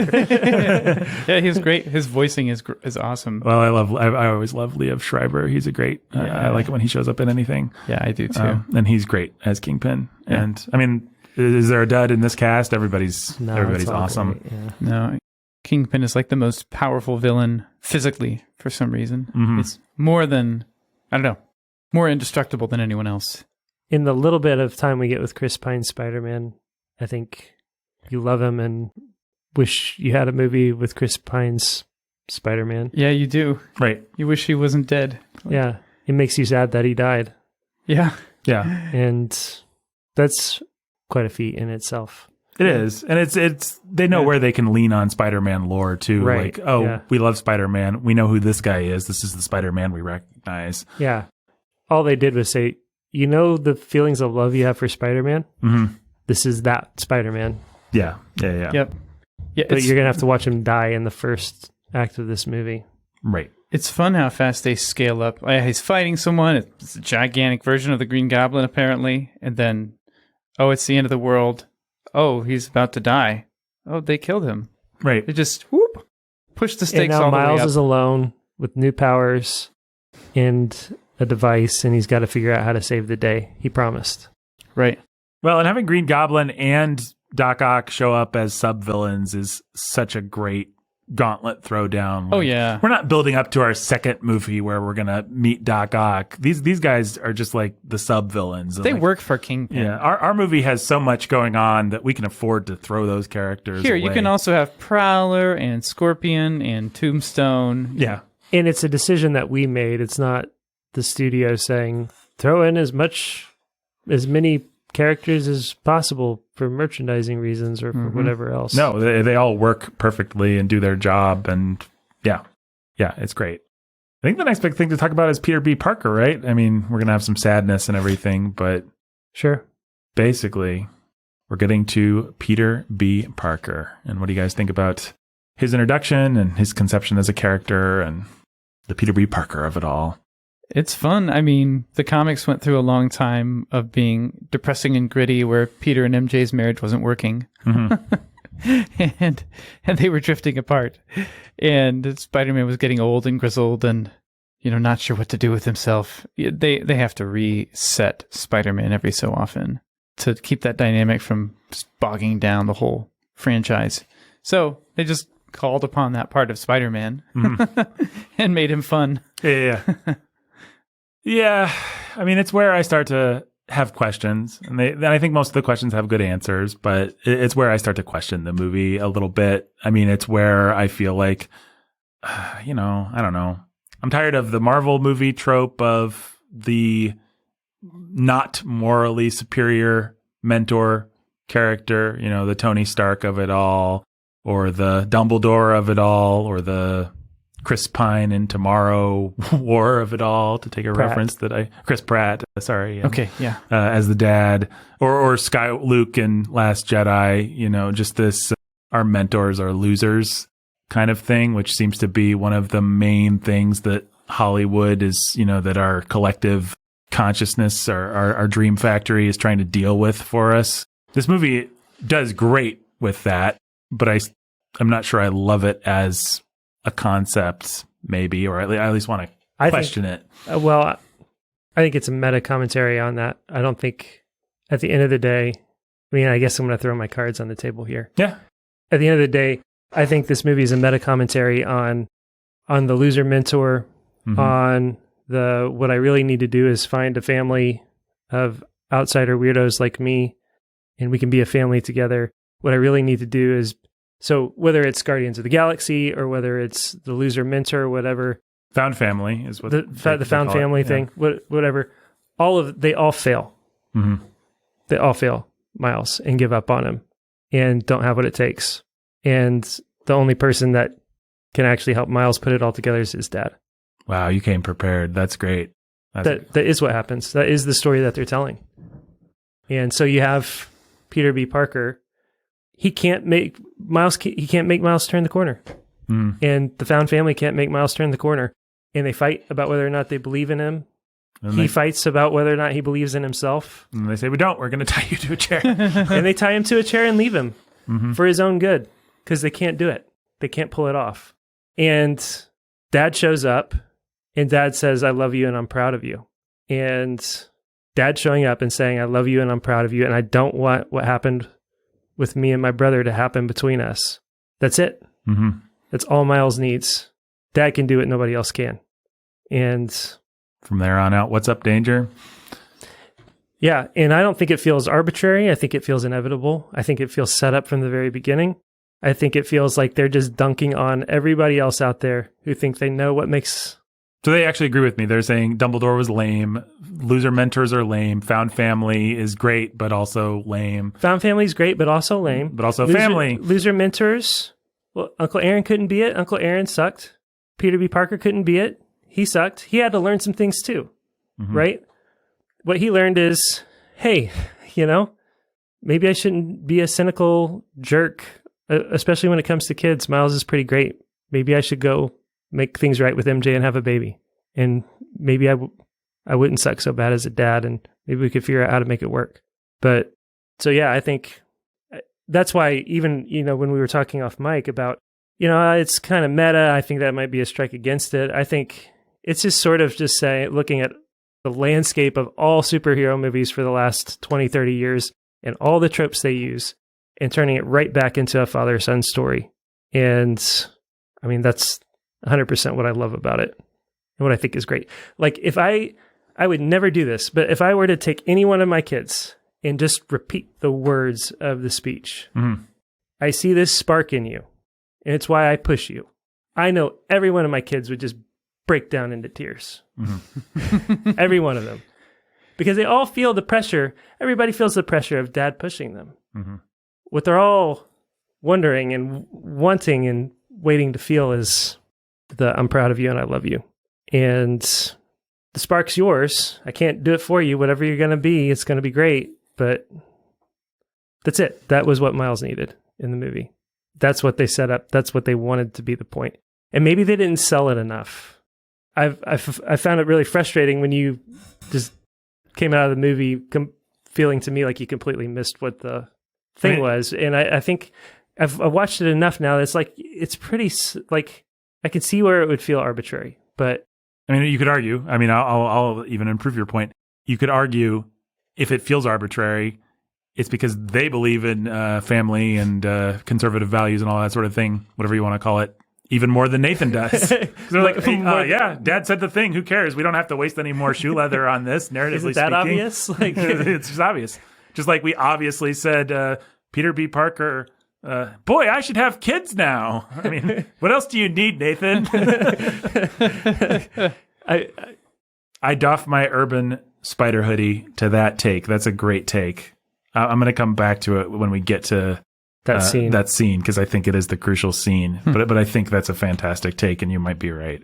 I mean, that it is all about what the leap of faith is that makes or breaks this movie's greatness. Yeah, and at the end of the day, it doesn't matter for Miles that Peter B. Parker does or doesn't believe in him. It doesn't matter if his found family does or doesn't believe in him. And it doesn't even matter if he believes in himself. Mm-hmm. What mattered was that his dad did. That's my take. Because he was defeated. Like he didn't believe in himself. He was defeated. And Dad, on the strength of his speech alone, changed it, turned the tables. Well, that's the leap of faith. I forced out your Spider Ace a little bit early there, but that's great. Yeah, that's great. That's pretty great. I don't know. We should probably just come back to it, right? Do you have anything you want to say, Ben? No, I'm just processing whether I think that's right or not. Keep processing. We'll get there. So let's. I think the movie loves Peter B. Parker. I think it loves the found family. I think it's a masterstroke in all of the things that Lord and Miller always do. They find the tropes, they pull them out, they show you what they are, mm-hmm. they show you the weaknesses of them, but they have affection for them. Mm-hmm. And then they find a way to come back to the heart of the story. And the Lego movie does the exact same thing. Yeah. And it's a father-son story at the end of the day. We pulled out all the tropes and all the things in all of our superhero movies, and at the end of the day, the only reason that boy's down there fantasizing about superheroes and some normie being a superhero, chosen one, is because he just wants his dad to play with him. Mm-hmm. I mean, that's what makes the Lego movie great. And powerful and potent and tear-jerking, even to think about. And that's I think, that same heart and understanding the heart of a little boy is what's, I think, actually at the heart of Spider-Verse. The heart of the Spider-Verse. That's what we can name this Well, episode. it is, you have to say, Peter B. Parker may be a lame mentor, but he's a really great lame mentor. Yeah. Yeah. I love him. He's like the best lame mentor you could ask for. You know? Yeah. And the movie acknowledges exactly where he's lame and has him grow past it in ways that are both charming and moral and everything that you could ask for. He's a much better loser mentor than Dumbledore, who J.K. Rowling is not aware is a loser mentor. That's right. No, that's right. For example. Or than many of the Marvel dads, or in some ways he lands better even than Tony Stark, although I like the Tony stuff and, the later Tom Holland Spider-Man and the final, the Tony becomes a dad arc in the Marvel, phases is good. But this is probably the best version of loser. Certainly better than Luke Skywalker from The Last Jedi, as far as our mentors let us down and suck. Oh, you don't like him? Well, I, Ryan Johnson, don't like him either. That's why I like him. What I really like is rubbing your nose in it. Right? And now he's dead. Oh, man. What a jerk. He's a jerk. Well, that's a great read. Yeah, we'll come back to it. Okay, so we're going to go to the lab. We're going to meet Doc Ock. We're going to have a lot of great jokes. He stole a bagel. Selecting a bagel. Yeah, it's pretty great. All of the scientists have laser gun briefcases. Yeah. It's really great. Well, just the fact that one woman yells he stole a bagel or he took a bagel is so my speed of humor. I love that joke. I could eat it. I could hug it. What a great joke. It is a great joke. And then he throws it and it says bagel as it bounces off. Jake is dying. Literally, that joke is killing Jake. Yep. Yeah, the lab scene's a lot of fun. The reveal of Mrs. Doc Ock is a lot of fun. Played by our favorite Marvel villain. It was Agatha all along. Yep. Oh, man. Too bad she doesn't make that winky meme face somewhere in there. She would have if it came, yeah. I wish I had a cup of water. This is yours, maybe? This fly-infested... No, that was... I didn't have anything today. Should we take a fly killing and water break real quick? Got it. Good. Yeah. Got it. Good. All right, we're gonna meet Spider Gwen, and I will be an anti-feminist troll here in 2 seconds. But I don't know. You guys have any thoughts about Spider Gwen? If you're gonna do it. Yeah, she's good. If you're going to do it, it's fine. It's a fine way to do it. Yeah. Well, here's my anti-feminist trolling. As we record this, we're getting all those stories about the women who joined. This is some hardcore anti-feminist trolling, but for this particular movie. But we're getting all the stories as we record this. I'll date this podcast if you're listening to it in the future about the U.S. just pulled out of Afghanistan. And now all the Afghani women fighters who signed up for the military under the assumption that they would be fighting behind U.S. soldiers are wigged out. Mm-hmm. And afraid that they're going to be killed and raped. And as things like that happen in the real world, I find it less and less exciting to watch female action heroes lie to women about their capabilities. And these are the real world consequences. And these movies are garbage, and Hollywood is a cesspool, and Spider-Verse is part of it. And yuck. And Spider-Gwen doesn't get off the hook just because she's a pretty well done version of that sort of thing and pretty sweet version of that sort of thing. Get bored saying it because every third movie we have to say it. But I sort of think we should at least spend 30 seconds every third movie saying it because it's worth saying. If you're the kind of person who's like, well, she's not a feminist, she just happened to get bit by a spider, then go listen to maybe our Wonder Woman episodes to hear us talk about moral grammar and lots of things that I'm sure we'll talk about again. We don't have to spend a lot of time on it today, but I thought we should spend 30 seconds. Yes. Okay. All right. We're to Aunt May's secret lab and all the other spider people, I guess. That's what the next big highlight of the movie. Yeah. And the deftness of the types that they choose. I mean, it's just, you could almost imagine that, what's the word? They did like a study and figured out this is what, because you've got a Looney Tunes character for little kids, you've got an anime character for dorky teenagers, and you've got like a film noir character voiced by Nicolas Cage. None other than voiced by the great Nicolas Cage. Doing an awesome job. It's like, if you like irony. Yeah, if you like. And it's awesome. And Nicolas Cage. Here's Nicolas Cage playing with a Rubik's Cube. Mm-hmm. In black and white. Yeah. And it's fantastic. All those characters are fun. I don't know what else to say about them, though. Spider-Ham. Spider-Ham's is hilarious. Can't believe they pulled that off. But they pulled it off. They made it work. And, say what you will about John Mulaney. He's a funny guy. Okay, I think we're actually back. We're back to the moment of... Aunt May is the lamest character in the entire movie. Yeah, I don't kind of like everybody being in on the joke. I think it actually takes away from it when absolutely everybody in the movie is in on the joke. Like, let's have a few more characters like the dad who aren't in on the joke. Yeah. And I think it would be that much stronger. I get that they wanted to do something different because Aunt May is such a boring character that's just the same every time. But in this universe, Aunt May is like part of the team and has it together and is sort of like... What took you so long? Yeah, she's Alfred, right? Yeah. / Q / Yeah. It's lame. It's lame. Well, and I just, this is another kind of feminist talking point that I like to come back to a lot. But if you remove every potential victim from a story, if everybody's kind of powered up and awesome, I think it takes away from the drama and the suspense a little bit, Can we have Aunt May actually be in a little danger? That might not hurt the storytelling here.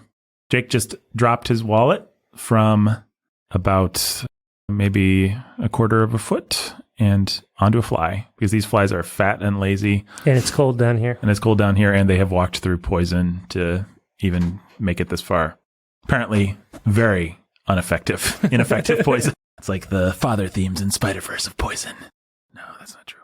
Okay, so we are basically to, I mean, there's other stuff that happens. Uncle Aaron dies. This is a pretty great action scene. I always wonder, I'm sorry to be such a nerd, but Prowler seems pretty tough. He has like his own handmade suit of armor. He's an engineer, right? Mm-hmm. Yep. And getting shot in the back is enough to, it just seems like he's been shot at a lot and he would be able to survive something like that. Mm-hmm. He also, does Miles catch him, or does he?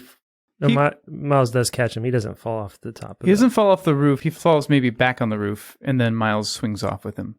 So I thought, it seems like just it's hard to believe because you set up the Prowler as such a what's the PG word? Anyway, such a cool, powerful villain. I'm busy trying to think what the R-rated word that you were going for It is. means badass. That's all. Yeah. I just didn't want to say that. I always feel like we should just probably grandfather that word in because I don't know what to replace it with, and it's not that bad.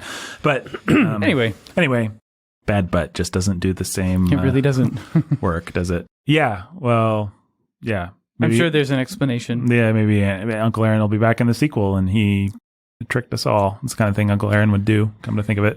Maybe Kingpin knows the ins and outs of... Kingpin's probably firing armor-piercing rounds. That's my explanation, actually. He's going to have the nicest gun. Armor, although if he can pull a handgun from that distance and hit a pinpoint shot, then he's a Marvel supervillain. So yeah, I give it to you. I just was like, oh well. So much for your awesome suit of armor and your deadly prowess, Prowler. Yep, 1 star. This movie sucks. Yep, that's what I'm trying to say. That's what you're trying to say. Okay, so the found family no longer trusts old Miles. They tie him to his chair. Dad comes and gives the crucial speech. And man, what do I think about this scene? The crucial dad speech going into the leap of faith. I will say, you have been your son is 14, 13, something like 13. that? Okay, so you are going to be keyed into some of these things in a way that neither me or Ben are going to be. On the other hand, I think all three of us are pretty keyed into daddy issues type stuff. Yeah. That being said, I've watched this movie twice, and it's never read that way for me. And I think a lot of it has to do with the fact that I just simply do not buy that the dad has anything to apologize for. He doesn't seem that bad, even by movie standards. Like, he doesn't seem that hard. I mean, okay, I get it. If my parents made me say I love you, I don't think he's actually apologizing. Mm-hmm. I think he doesn't understand what's going on. He knows he doesn't understand what's going on with his son. He doesn't know why Miles isn't taking his calls, and so it's more of a I don't know or understand why we're drifting apart. I don't know why you're not taking my calls or why you're not answering me. I don't want this to be the way it is. I know I probably don't always say the right things or do the things that you want me to do, but if this is about me pushing you, I push you because I think you're special. Mm-hmm. And his brother just died, right? And so he's just going to go to the dorm room. His son hasn't been taking his calls. He doesn't know what's going on. He's just reaching out and trying to maintain a connection that he feels like he's losing.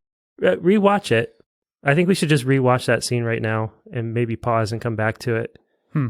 But I think that's all that's happening here. This is a dad who's afraid his son is drifting away, and maybe he's pushed him away by pushing him too hard and pushing him to go to this school he doesn't want to go to and doesn't understand why he's not taking his calls.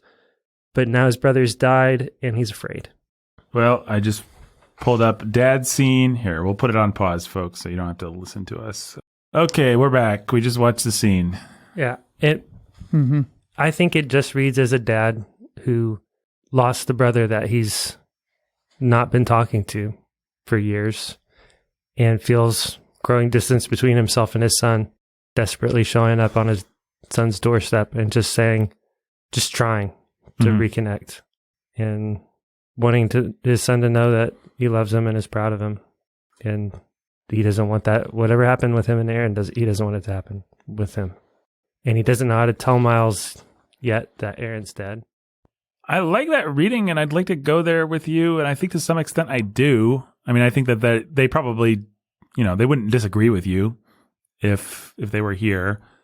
I think where I get hung up is they also wouldn't disagree with me if I said, we're doing the same thing that Mitchells and the Machines did. We're doing the same thing that Luca did.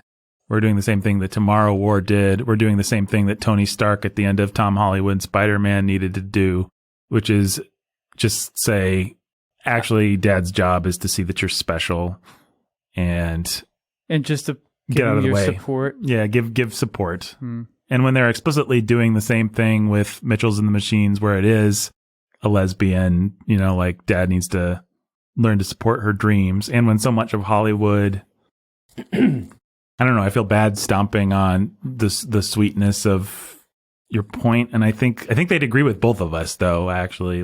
And so I think it is, even if it's 97% what you're saying, it's got that 3% other thing. It's the line, you don't have to say it back. Mm-hmm. We had a setup where I did a little discipline, which to I think all of our minds, we don't feel like the dad went too far or anything. That's just good dadding right there. Yep. But the movie's going to say, now that's also a setup for another scene where he hugs him and says, I love you at the end. Actually, Miles does want his dad to say, I love you, and to make him say it. So it's all complicated, and I think there's a lot of good moral things mixed up. But at the end of the day, I think their sensibilities are just muddled enough, just muted enough, I think that's fair. I also think, you can read it that the dad's just muddled. The movie doesn't apologize for Dad saying you have to say it back. The movie thinks that's actually pretty great and pretty fun and pretty funny, and so fun and awesome that they put it in the trailer to sell the movie. Right. Mm-hmm. And the movie wants Miles to come back at the end and say, I love you. I think Dad can be muddled enough to feel like, man, the school and all the pressure and all the things, even, the making him say, I love you as he's going into a new school with all, think of if you had been the dad and you'd done the awesome dad thing, but he's walking into a new school with a bunch of new friends and new people, and he's 14 years old or 15 or 13 or something like that. Well, I can certainly put myself in Miles' shoes and hate my dad at that moment. And you can imagine yourself as a dad later imagining Miles hating you for it and feeling like you pushed it too far because you were just there's just a lot. Fatherhood is complicated and muddled. Mm-hmm. And so maybe Lord and Miller are muddled. Maybe the dad's muddled. Maybe it's all muddled. But and there's a lot that they get, and there's a lot that's good. And I don't want to take away from any of that. I just want to say they did not, for me at least, in 2 watchings and 2 readings of this film now, they did not successfully close the gate to just a standard sort of self-empowerment. He just needs to take a leap of faith, and his dad is basically telling him, you've got the spark, take the leap of faith. Yep. And I, especially on this viewing, I don't think I realized how brilliant that scene is. What a enthralling moment of cinema when he does the same boring thing that every Spider-Man does, and they find a new way to visualize it, and they have a fantastic song, and it's just that upside down shot, and just so cool. The glory of that. And it is the thing you were talking about earlier, the thing you were comparing to the Lego movie. It's what Lord and Miller do best. They've spent so much time mocking Spider-Man and mocking the tropes and mocking the conventions that they've got us to sort of relax and lower our guard. And then that allows them to give it back to us, reborn, resurrected in a Cooler new, than you've ever profound, cool way. And Lord and Miller are really, really, really smart about that kind of thing, and plugged into, if we just mock it, if we just kid it enough to let people relax, we can then just give them back basically the Force will be with you, the hero's journey. Like if we just kid the hero's journey enough, we can give them a hero's journey and they'll be excited about it again. Yeah. It won't feel like Rey in Star Wars just doing the same old thing. We're going to split that balance. You know, it's the kind of thing that Rian Johnson wishes he could have done with Last Jedi. It's the kind of thing Kathleen Kennedy didn't have the imagination or courage to do with that whole trilogy. How can we successfully kill this thing such that it will be reborn for everybody? How can we ask the right questions of Star Wars and then answer them with Star Wars is awesome? It's what Favreau, I think, does a pretty good job of in Mandalorian. Like, let's ask the right questions, like kid the right things. And then at the end of the day, it's Luke Skywalker. Yay! But this, I think, even more than that, and even trickier than that, because you don't have that Luke Skywalker button to push. You're just giving us the same Spider-Man learns his powers scene that we've been stuck with since 1962 with the comics, since Tobey Maguire's badly CGI'd version. You know, we saw it with Andrew Garfield again. We've seen so many. The superhero finally comes into his own scenes. Yep. And we're just sick of them. And they found a way to do it. So I think it's brilliant. I mean, I love that scene. I've watched that scene several times just in isolation. Like I've just pulled it up on YouTube since watching the movie because I just want to live there. Like it's just, you know, it's like certain action beats from Fury Road or things from Spielberg or stuff that I just want to go back because I love cinema. And so I'm just like, this is exciting. This is like a great little moment of movie making. And I just want to bask in it for a minute. So I love that scene. And yet, to me, it feels like it's more about itself than anything else. Like it doesn't quite connect to anything more profound than we love Spider-Man, than we love the hero's journey, than we love these kinds of stories. And it does that so well that in and of itself, it feels kind of, you know, pop culturally profound. But man, I wish that for me, it successfully connected that last little chord to the dad scene so that it could. Don't they echo? I see this spark in you while he's doing it. Like, don't they actually? They do, that? yeah. Yeah, and to me, that feels like we know we didn't quite nail it, so let's try and, you know, we didn't show him, so let's tell him this is the connection, this is the point. And I'm like, no, but you didn't quite do it. Not for me. You didn't quite. It sounds like they did for you, and that's great. I wish I could be you. I mean, honestly, I don't want to be a cynic over here who can't just love the movie. I'd rather love the movie because I kind of do love the movie. But at the end of the day, as glorious as that scene is, and I don't think on the first viewing I realized how glorious it is. I mean, I just spoke of it in rapturous terms that probably sound ridiculous to some of our listeners who don't like movies the way that I do. But I really, really, really like it. And I really, really, really want to like it even more. And I wish it was connected for me. You know, maybe this is just subjective, but, and maybe. No, I don't think it's purely subjective. I do think it doesn't necessarily connect those dots. It doesn't quite hit a bullseye in the way that you want it to. And maybe it's a problem of ambition. Like they wanted to, you know, they could have just made it Star Wars. You know, they didn't have to try and connect it to a dad thing at all. It could have just been a leap of faith, whatever that is.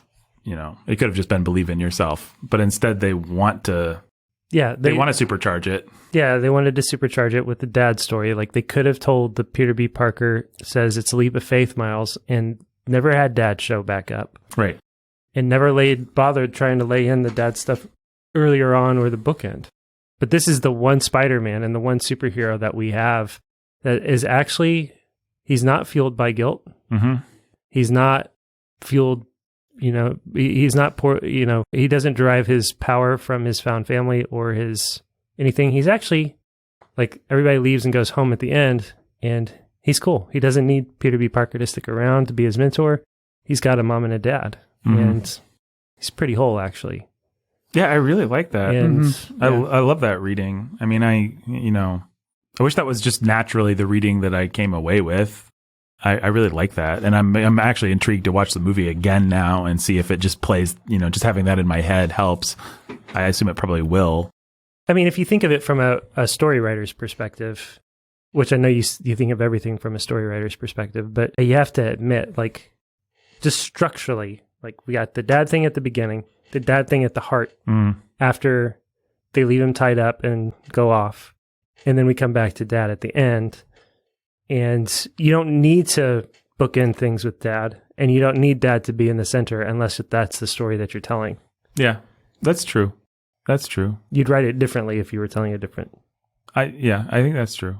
You know, one other thing that might weaken it a little bit and might drive me towards my inevitable conclusions is, as much as I love what's happening sort of on a big scale there, metatextually, I like what's happening.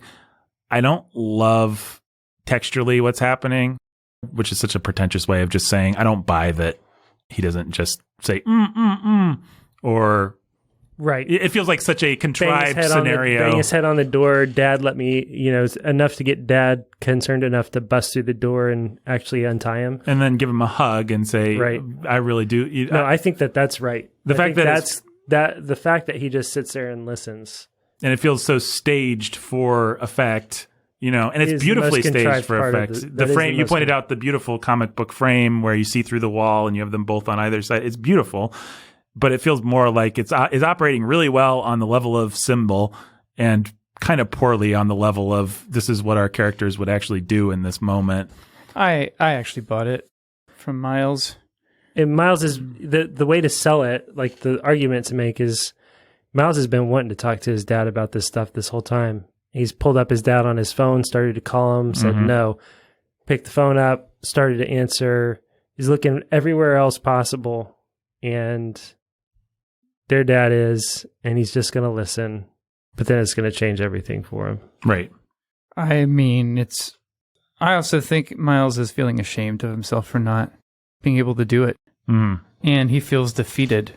And you actually don't want to admit further defeat from the person you most respect when you feel total defeat. I don't know. Yeah, I mean, I like that. I get that. I just don't think they quite land it the way that it's the fact that you can ask the question. Yeah, I don't like being able to ask the question. Yeah, it's a question worth considering and talking about. I think that's weak. And it feels there had to have been a better or stronger way to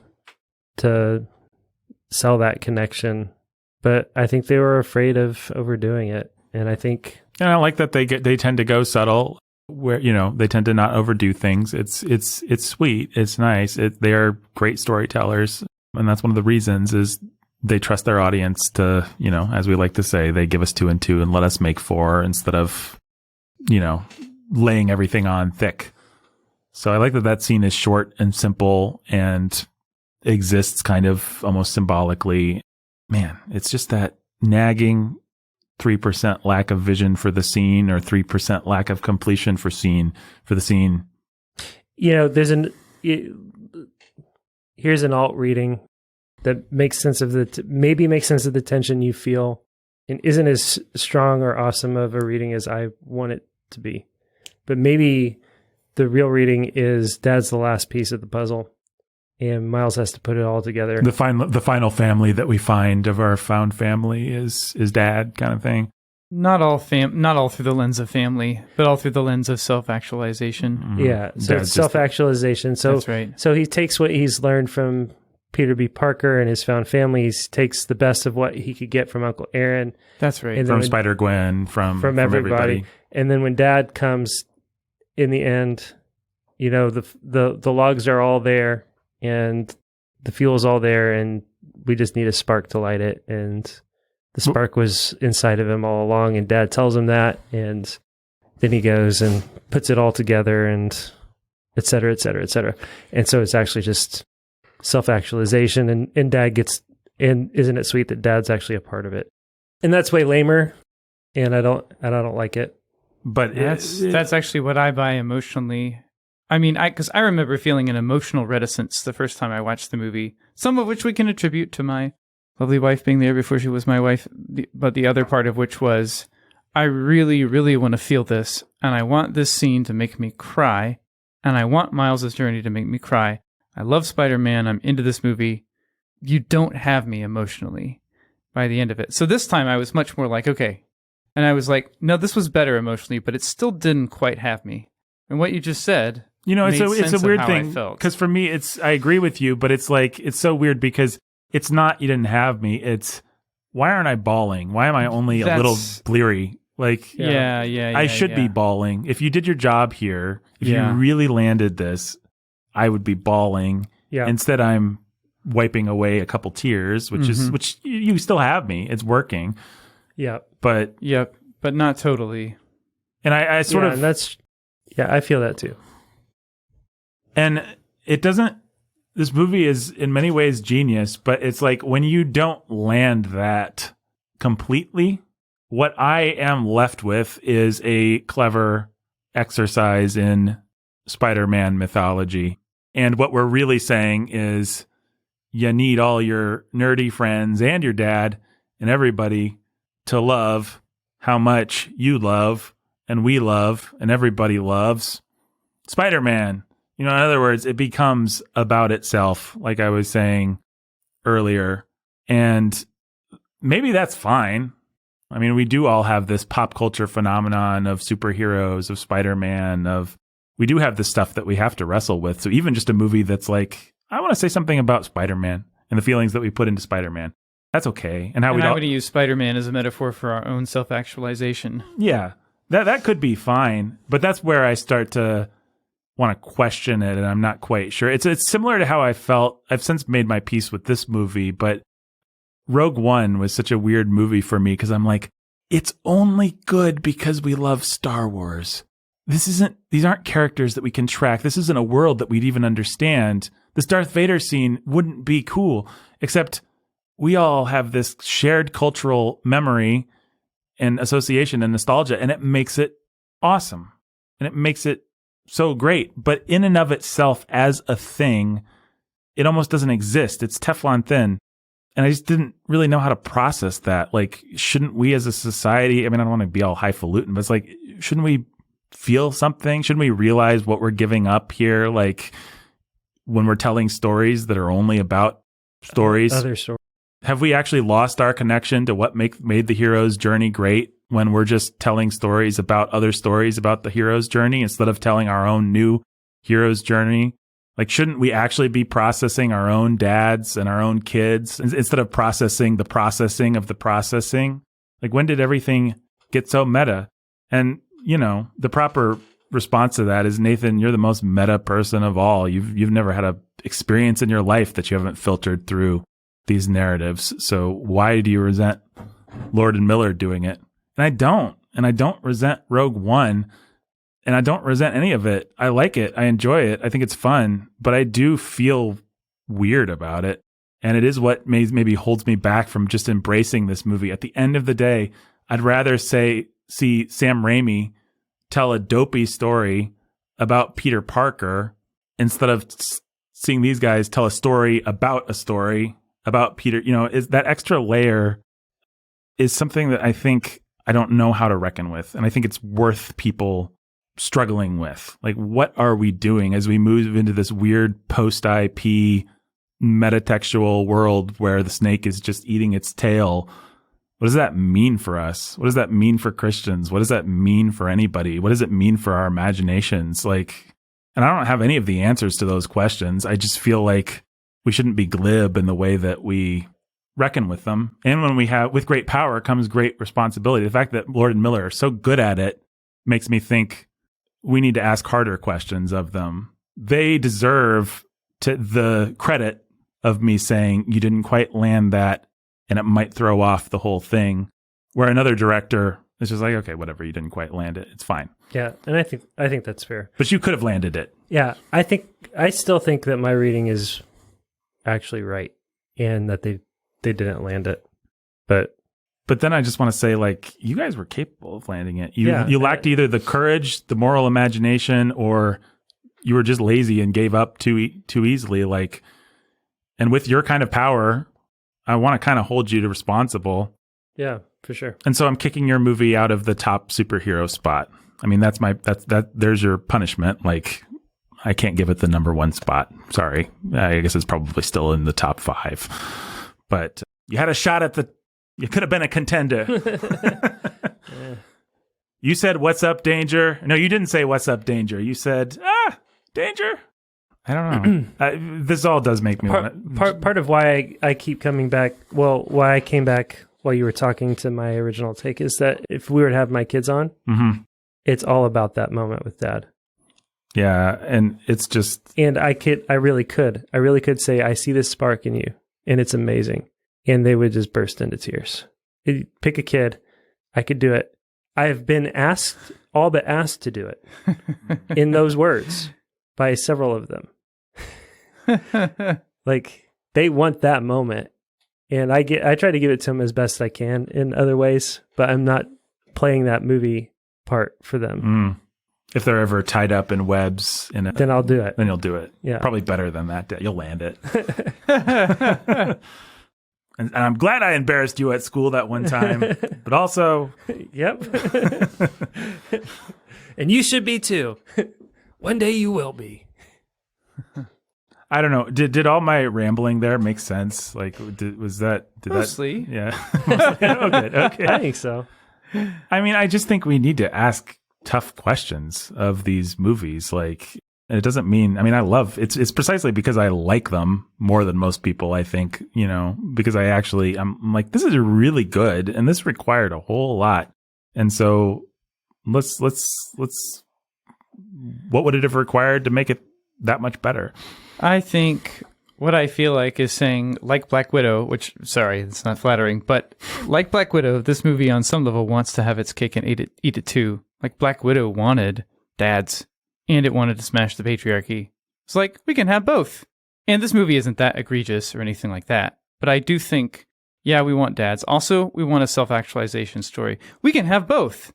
And so for your kids and then you, it can be the one thing. And I can feel it. I can vibe it. Like, felt more like self-actualization to me. And I wanted it to be about dad. But I can see it from your angle now. And that's helpful. I think that's the smartest thing anybody said in this entire podcast, actually. Yeah. I don't even know how conscious that is. I think that's what I don't like. I think you just helped me put my finger on what I don't like. I don't think, like Black Widow just can't have their cake and eat it too. They want to, but they're idiots. Now, Lord and Miller do have their cake and eat it too. Yes. If it was because they were more moral than Black Widow, then I would feel good about it. But it's not because they're more moral than Black Widow. It's because they're more smart than Black Widow. It's because they know how to engineer the perfect piece of cake that you can eat too. They know how to engineer something where Jake can bring all of that dad stuff to it and it works beautifully. And where someone can bring pure, I hate dad and just want to self-actualize to it, and it works beautifully. And it's an ingeniously engineered product, but as a piece of moral imagination, it is fundamentally flawed because you actually should not be able to bring both readings to it and have them both work equally well. And Lord and Miller are jerks that I think entirely know what they're doing in making it work that way. And I think any one of our theories that we gave to them, they'd probably agree with. Like, they all work.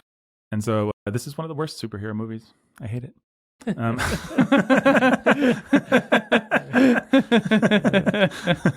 Yay. No, I think it's great. I love this movie. I just wish it was better. You wish it wasn't engineered to be an ambiguous piece of cake. Yes. Yeah. I wish this movie wasn't engineered to be an ambiguous piece of cake. Well, and isn't that what we have to put up with all the time? I mean, doesn't Disney at their best, don't like the really savvy entertainers find the way to just give everybody their cake and have it too? And isn't it just kind of irritating as a Christian to not just have somebody say, yeah, actually, we just like dads, unambiguously? I mean, you're bringing to mind The Good Dinosaur, actually, which I hope we talk about someday. I thought you'd say that, Ben. No, you didn't. I just set Ben up. I teed him up for his Good Dinosaur riff. No, what were you going to say? The Good Dinosaur likes dads. And I don't. You could say it's ambiguous in the same way, and I would say no. At the end of the movie, it just leaves you feeling like we wish Dad were here. Mm-hmm. Oh, there you go. The Good Dinosaur likes dads. Mars needs moms. The women are from Venus. I'll have to see The Good Dinosaur. I still haven't seen it. Mm-hmm. So then there's the ending of the movie. It's fun. Yay. Yeah, it's super cool. Yeah. Colorful and fun. Super Collider. Good stuff. Battle with Kingpin. All the heroes get their chance to shine. Spider-Ham gets some big laughs. Yep. Noir, spider guy, whatever his name is, takes the Rubik's Cube back. He sees his dad. I don't know. I might strengthen my dad argument by saying that last scene kind of still feels like it's relegating Dad a little bit or something. I mean, it's not like... I mean, yes, Miles wants to hug his dad, but also his dad has thoroughly learned he just needs to put up with Spider-Man, and all his stern conservative ideas were kind of silly. But also, you know, it's... I don't know. Yeah, it wants to thread the needle. Well, Jake, you looking up something pertinent to the discussion here? I thought I might be able to find them telling us. Telling them it is exactly. Mm-hmm. I mean, I bet that not to inoculate us against that, but I'm just not sure I would buy it if they did. I mean, yeah. They'd probably land somewhere between your reading and the Ben slightly reduced diet you're reading. But I think really my reading is what they actually intended. So Lord and Miller, more like bored superhero killer. 1 star. 1 star out of 1. Well, okay. How many webs out of 10 do you give to this movie, Ben? 8? 8 webs? I think so. 1 for every Spider-Man movie? How many Let's see, there's 3 Raimis, 2 Hollands, this. 2 Garfields. And 2 Garfields. There's been 8. There you go. All right. We should reduce the number to 8, actually. How many Spider-Man movies out of 8 do you give to this? How many Spider-Man movies out of 8? Okay. You've thrown me off successfully. Sorry, let's stick with 10. It's okay. No, it's okay. 6.5, I think. 6.5 out of 8. All right. Yeah. Jake, how many Spider-Man movies out of 8? 8. 8 Spider-Man movies out of 8. I will... man. Maybe it's 7. I'm not sure anymore. Now that we've had this discussion about the text of the film. Mm-hmm. I'm not... Oh, I like it a lot. I'll give it 7. To be carefully wrong is the definition of decadence, according to Chesterton. So I think I have to give this 1 Spider-Man movie out of 8. No. I'll give it 7. It's great. It's a thoroughly entertaining movie, and there's enough ambiguity that I can't sledgehammer my reading in there. It may be that they intended Jake's reading and they just suck and muddled it. I want to give them enough credit that I therefore have to dock them more points, but I don't know that I can really do that. So I will give it 7 out of 8 because it is fantastic. Where would I rank it as far as superhero movies? I think we all have to do this exercise. I would certainly put The Incredibles ahead of it. I would put Spider-Man 2 ahead of it. I think Dark Knight is a much less perfect film, but maybe ultimately one that I like better, even though it sucks and I hate it. Actually, take that out. Yeah, it's like, man, I hate Dark Knight. Yeah, but I like it. You know, it was a lot of fun. It was great. Heath Ledger alone is better than this movie. I really don't think you can name another movie besides Incredibles or Spider-Man 2 that I would put ahead of it. What about Alec Baldwin's The Shadow? Well, or Billy Zane's The Phantom? Those are in a class of their own. Or Shaquille O'Neal's Steel? Or Blade 3, Trinity? All in a class of their own. Green Lantern, obviously. Boy, are they. Wolverine Origins. Superman 4. Superman 4. The Quest for Peace. And where would you put it in the ranking of Incredibles and Spider-Man 2? The original Superman might actually be up there. I don't know. It's been a long time since I've seen it. Yeah, maybe in the top 5 or something for reasons. But in terms of an actual coherent one package, one stop entertainment shop. That you actually want to go back to? No. I think I probably put it at number 2 behind Spider-Man 2 with Incredibles being in the 3 spot. And the main reason Incredibles isn't number 1 is just because, I don't know, maybe this is unfair, but there's not much of me that really wants to go back to the Incredibles ever again.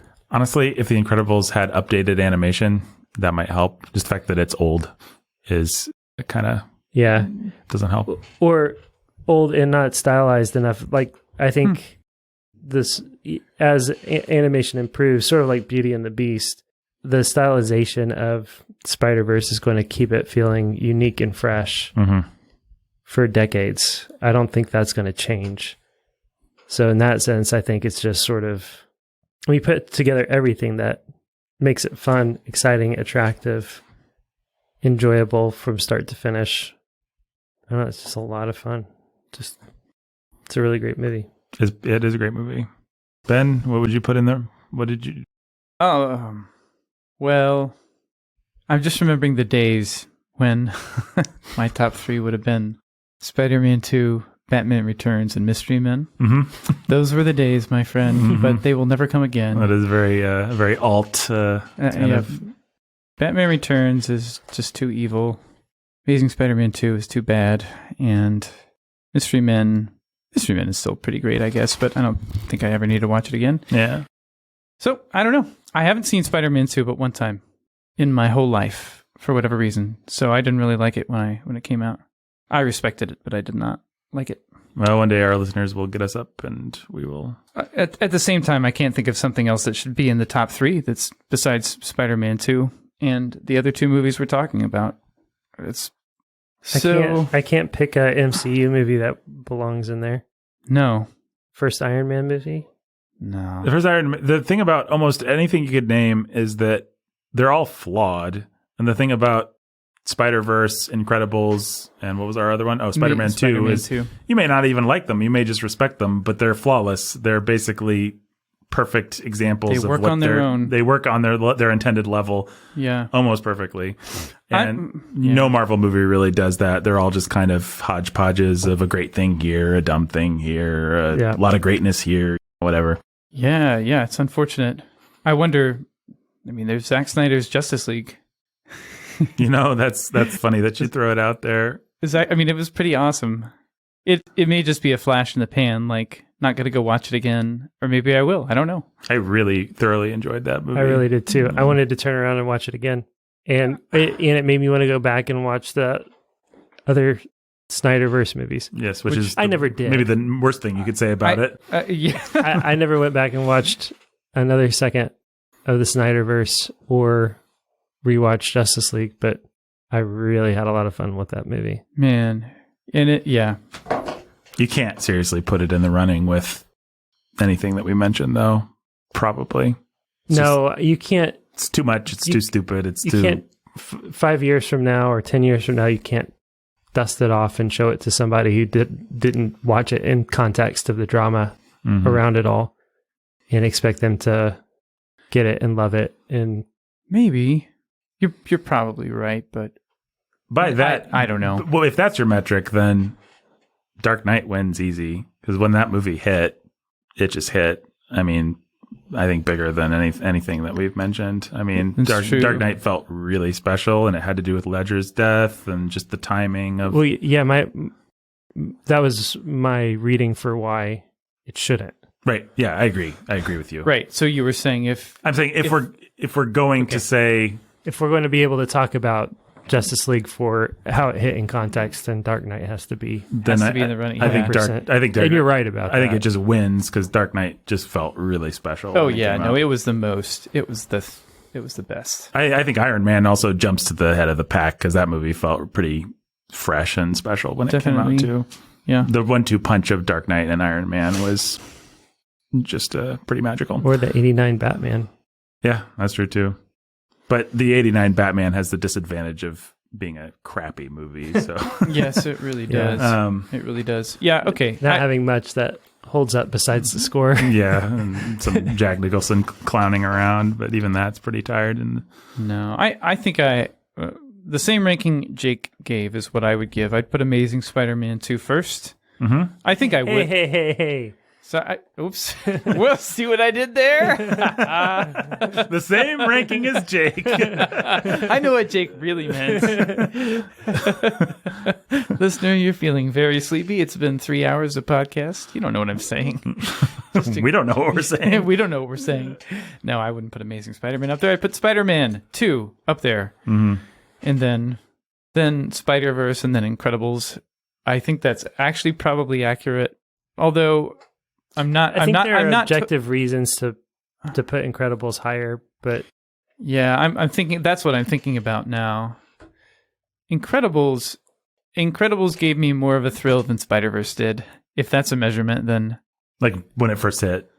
Yeah, the first 2-3 times I saw it probably was like, this movie rocks. I think objectively speaking, The Incredibles takes it. I think The Incredibles is writing, direction, conception, morality, character. Yeah. I mean, just any measure you could name besides the outdated animation and the fact that I just don't want to watch it right now. It's a pretty special movie. It's just so, yeah. Oh, I'm just gonna rejigger. I'm remembering Incredibles now. Yeah, me too. It's been a long time. Okay, I'm gonna do Incredibles, Amazing Spider-Man 2, and Spider-Verse. And did you really do Amazing Spider-Man 2? Sorry, I can't stop saying that. Spider-Man 2 and Spider-Verse. Oh. That's probably the right order, I guess. You did Incredibles. The more I think about it. Incredibles, Spider-Man 2, Mm-hmm. Spider-Verse. Yeah. Yeah. It's weird that there's not any other movies really in the running. Well, there's sequences. You know, there's sequences from The Dark Knight. If we're putting Ledger's performance against everything, if we're putting if we're putting Downey's Jr.'s performance against, like, there's stuff from other superhero movies that I like better than any of this. But as a movie, as just a movie, yeah, it's sad that there's not like a Marvel thing that you could just say is the thing. I mean, what would you pick? You'd pick Iron Man. You'd pick maybe Spider-Man: Homecoming or Civil War, or Winter Soldier, or a Guardians movie. You know, you actually didn't say the one that, okay, it's kind of cheesy and a little basic, but the Avengers. Just the first Avengers. The first Avengers is a really fun package of a movie. Yep. It's kind of perfect in its way. That's the only fully complete package Marvel movie I can. I wonder how the I don't want to critics see it rank again, though. The MCU. I saw it so many times, and I fall asleep during the Battle of New York every time the last 2 or 3 times I've watched it, I've fallen asleep. It's literally fallen asleep during the Battle of New York. Marvel, it's the quintessential glowy sky thing that we have to stop ending. That's kind of boring, but the first 2 acts of that movie, the gather the team stuff. Well, and the first time you saw the Battle of New York, there hadn't been anything like that. Yeah. No, I mean, it's really big and cool. Awesome. Yeah. But I don't think it doesn't have anything to offer you. No. Repeat viewings. Well, Black Panther's the highest rated. Boo. So let's see. Yeah, Black Panther. From critics, see, Black Widow's 80. Boo. WandaVision's 91. Falcon Winter Soldier's 90. Loki's 92. Captain Marvel's 79. Endgame 94. Boo. Far From Home 90. Ant-Man and the Wasp 87. Black Panther 96. Infinity War 85. Homecoming 92. Ragnarok 93. Guardians 2 85. Civil War 90. Doctor Strange 89. Ultron 76. Ant-Man 83. Oh, I forgot about Ant-Man. Winter Soldier. We need to rejigger 90. our lists here. Guardians 92. Iron Man 3 79. Dark World 66. Avengers 91. First Avenger 80. Thor 77. Iron Man 2 72. Hulk 67. Iron Man 94. So according to the critics, Iron Man at 94. Guardians at 92. Avengers 92, Ragnarok at 93, Homecoming at 92, and Black Panther at 96. Those are and Endgame at 94. I would love to be able to make the case. There's probably a time in my life where I would have made the case for Iron Man, but Tony Stark has been so thoroughly absorbed into pop culture and other movies and other things that it just doesn't pop as a great movie. And it's not a great movie, actually, but No.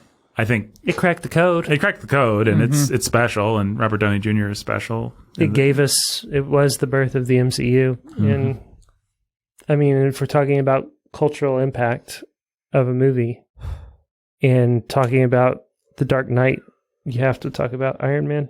Mm-hmm. Just the way that you have to talk about, I mean, that would just make it down, that would pull it down to Spider-Man, Raimi, Iron Man, and Dark Knight. And Ang Lee's the Hulk. Why wasn't anyone sticking up for that one? I've gone back and watched the desert sequence several times, and it's pretty awesome. If you want to argue for a seen perfectly self-contained movie, that one is a perfectly self-contained movie. Not to mention self-absorbed. Yeah, self-absorbed. Wrong-headed, but Oh my goodness. it is its own thing, and it is a complete thing in unto itself. Yes, it is. As is Batman Returns, as is lots of things that just aren't good superhero movies, but are their own things. That might be where I'd put Zack Snyder's Justice League, actually. I can't in good conscience put it against other superhero movies, but it's the perfect Zack Snyder movie. Yeah. Yay. Yeah, that's weird that there's nothing else that can go in that top 3. I think I would agree with the ranking. Did we say Incredibles, Spider-Man 2, Yeah. And Spider-Verse? Spider-Verse, yeah. Yep, I think that's true. But which one do I want to turn on right now? Spider-Verse. Easy. I actually Spider-Man 2 because it's been a long time. Yeah, I'm trying to keep myself for the inevitable day that our patrons unlock it for us. Right. Which might be a little while, but get on that, patrons. Patreon.com/Sanity at the Movies. Get us up to 250. We'll be able to do the Batmans, the Burton Batmans, and the Donner/Lester Supermans. Don't think we're going to bother with part 3 or part 4. Part 3 is Lester. Well, we'll do a Donner and a Lester. We'll do 2 Donners and a Lester, actually, because we'll do Donner's part 2. Because Jake says it's good. Cool. I wonder if we really will want to do Batman Returns when we get to it. It's dark and perverse enough that I've just been thinking about it. I haven't seen it since I was a kid, so... Yeah, it's pretty funny that we all watch that as kids. It's something. The only thing I know about it is I know I don't want to show it to my kids. Yeah, I wouldn't recommend that. I mean, that's not all I know about it. If I start to think about it, I'm going to remember all kinds of gross, horrible things. Well, there's not... What you really want in your superhero movie is for it to start with some rich people putting their deformed baby in a sewer. That's always a good way to start a superhero movie. Yeah. Like just putting him in a basket and having the baby float into a sewer. That's what we pay for when we think about superheroes. The uplift and the joy of a little deformed baby going down into a sewer and becoming a bitter monster. It is one of the greatest comic book movies ever made. I think I would argue that if we ever do talk about it. Well, patrons, only you can prevent us from not talking about it. Patreon.com/Sanity at the Movies. Go there today. Tell us what you think. Are you more of a Team Jake dad wins kind of person, or a Team Ben diet dad wins kind of person, or a Team Nathan big metatextual rant about the state of society kind of person? Which thing do you land on? Which portal from the sky do you want to fly into? And will you eat shawarma afterwards? These are the questions, and I'll tell you who can answer them is our favorite patron, whose name I'm pulling up right now. Winner of the Patron Award of Awesomeness. All right. You win. Ryan and Judith, 2 of them. Hey, Ryan and Judith, you guys are the best. Thank you so much for supporting us. I think that if you were in Spider-Man Into the Spider-Verse, you would be Spider-Ham. And Tombstone. And the super smart spider that runs the machine thing. Yeah. The super smart spider that runs the machine thing. Yeah. The anime. Oh, the anime girl. Yeah. Or you'd be Oscar Isaacs in the post-credit scene. Oh, yeah, that's pretty great. I like that post-credit scene. It's pretty awesome. Yep. I don't know. I just want to say I see this spark in you. It's amazing. And that's why I push you. Yeah. And I want to say, such an awesome patron. it doesn't matter whether I see the spark. You just need to throw yourself off of a building. It's a leap of faith. It's a guys. leap of faith. Faith in what? I don't know. It's just a leap of faith. It's a phrase we use. Yay, Hollywood. All right. I think that's the message that I want to come through these podcasts is yay, Hollywood. Yeah. And yay, Sanity at the Movies. Yay, Ben. Yay, Jake. Until next time. He's never prepared for it, folks. Never. It always takes him by surprise, 100% of the time. 100% of the time. It's part of the fun at this point. Well, I can't say I see the spark in you. I got to do something different than that. So. Yeah, there's a lot of great lines in this movie. Until I'll tee it up again. He's a wonderful human being. He loves Spider-Man and fatherhood. Now I'm just describing Jake for some reason. Spider-Man and fatherhood. Jake's two great obsessions. And until next time, folks. Hey. Thanks.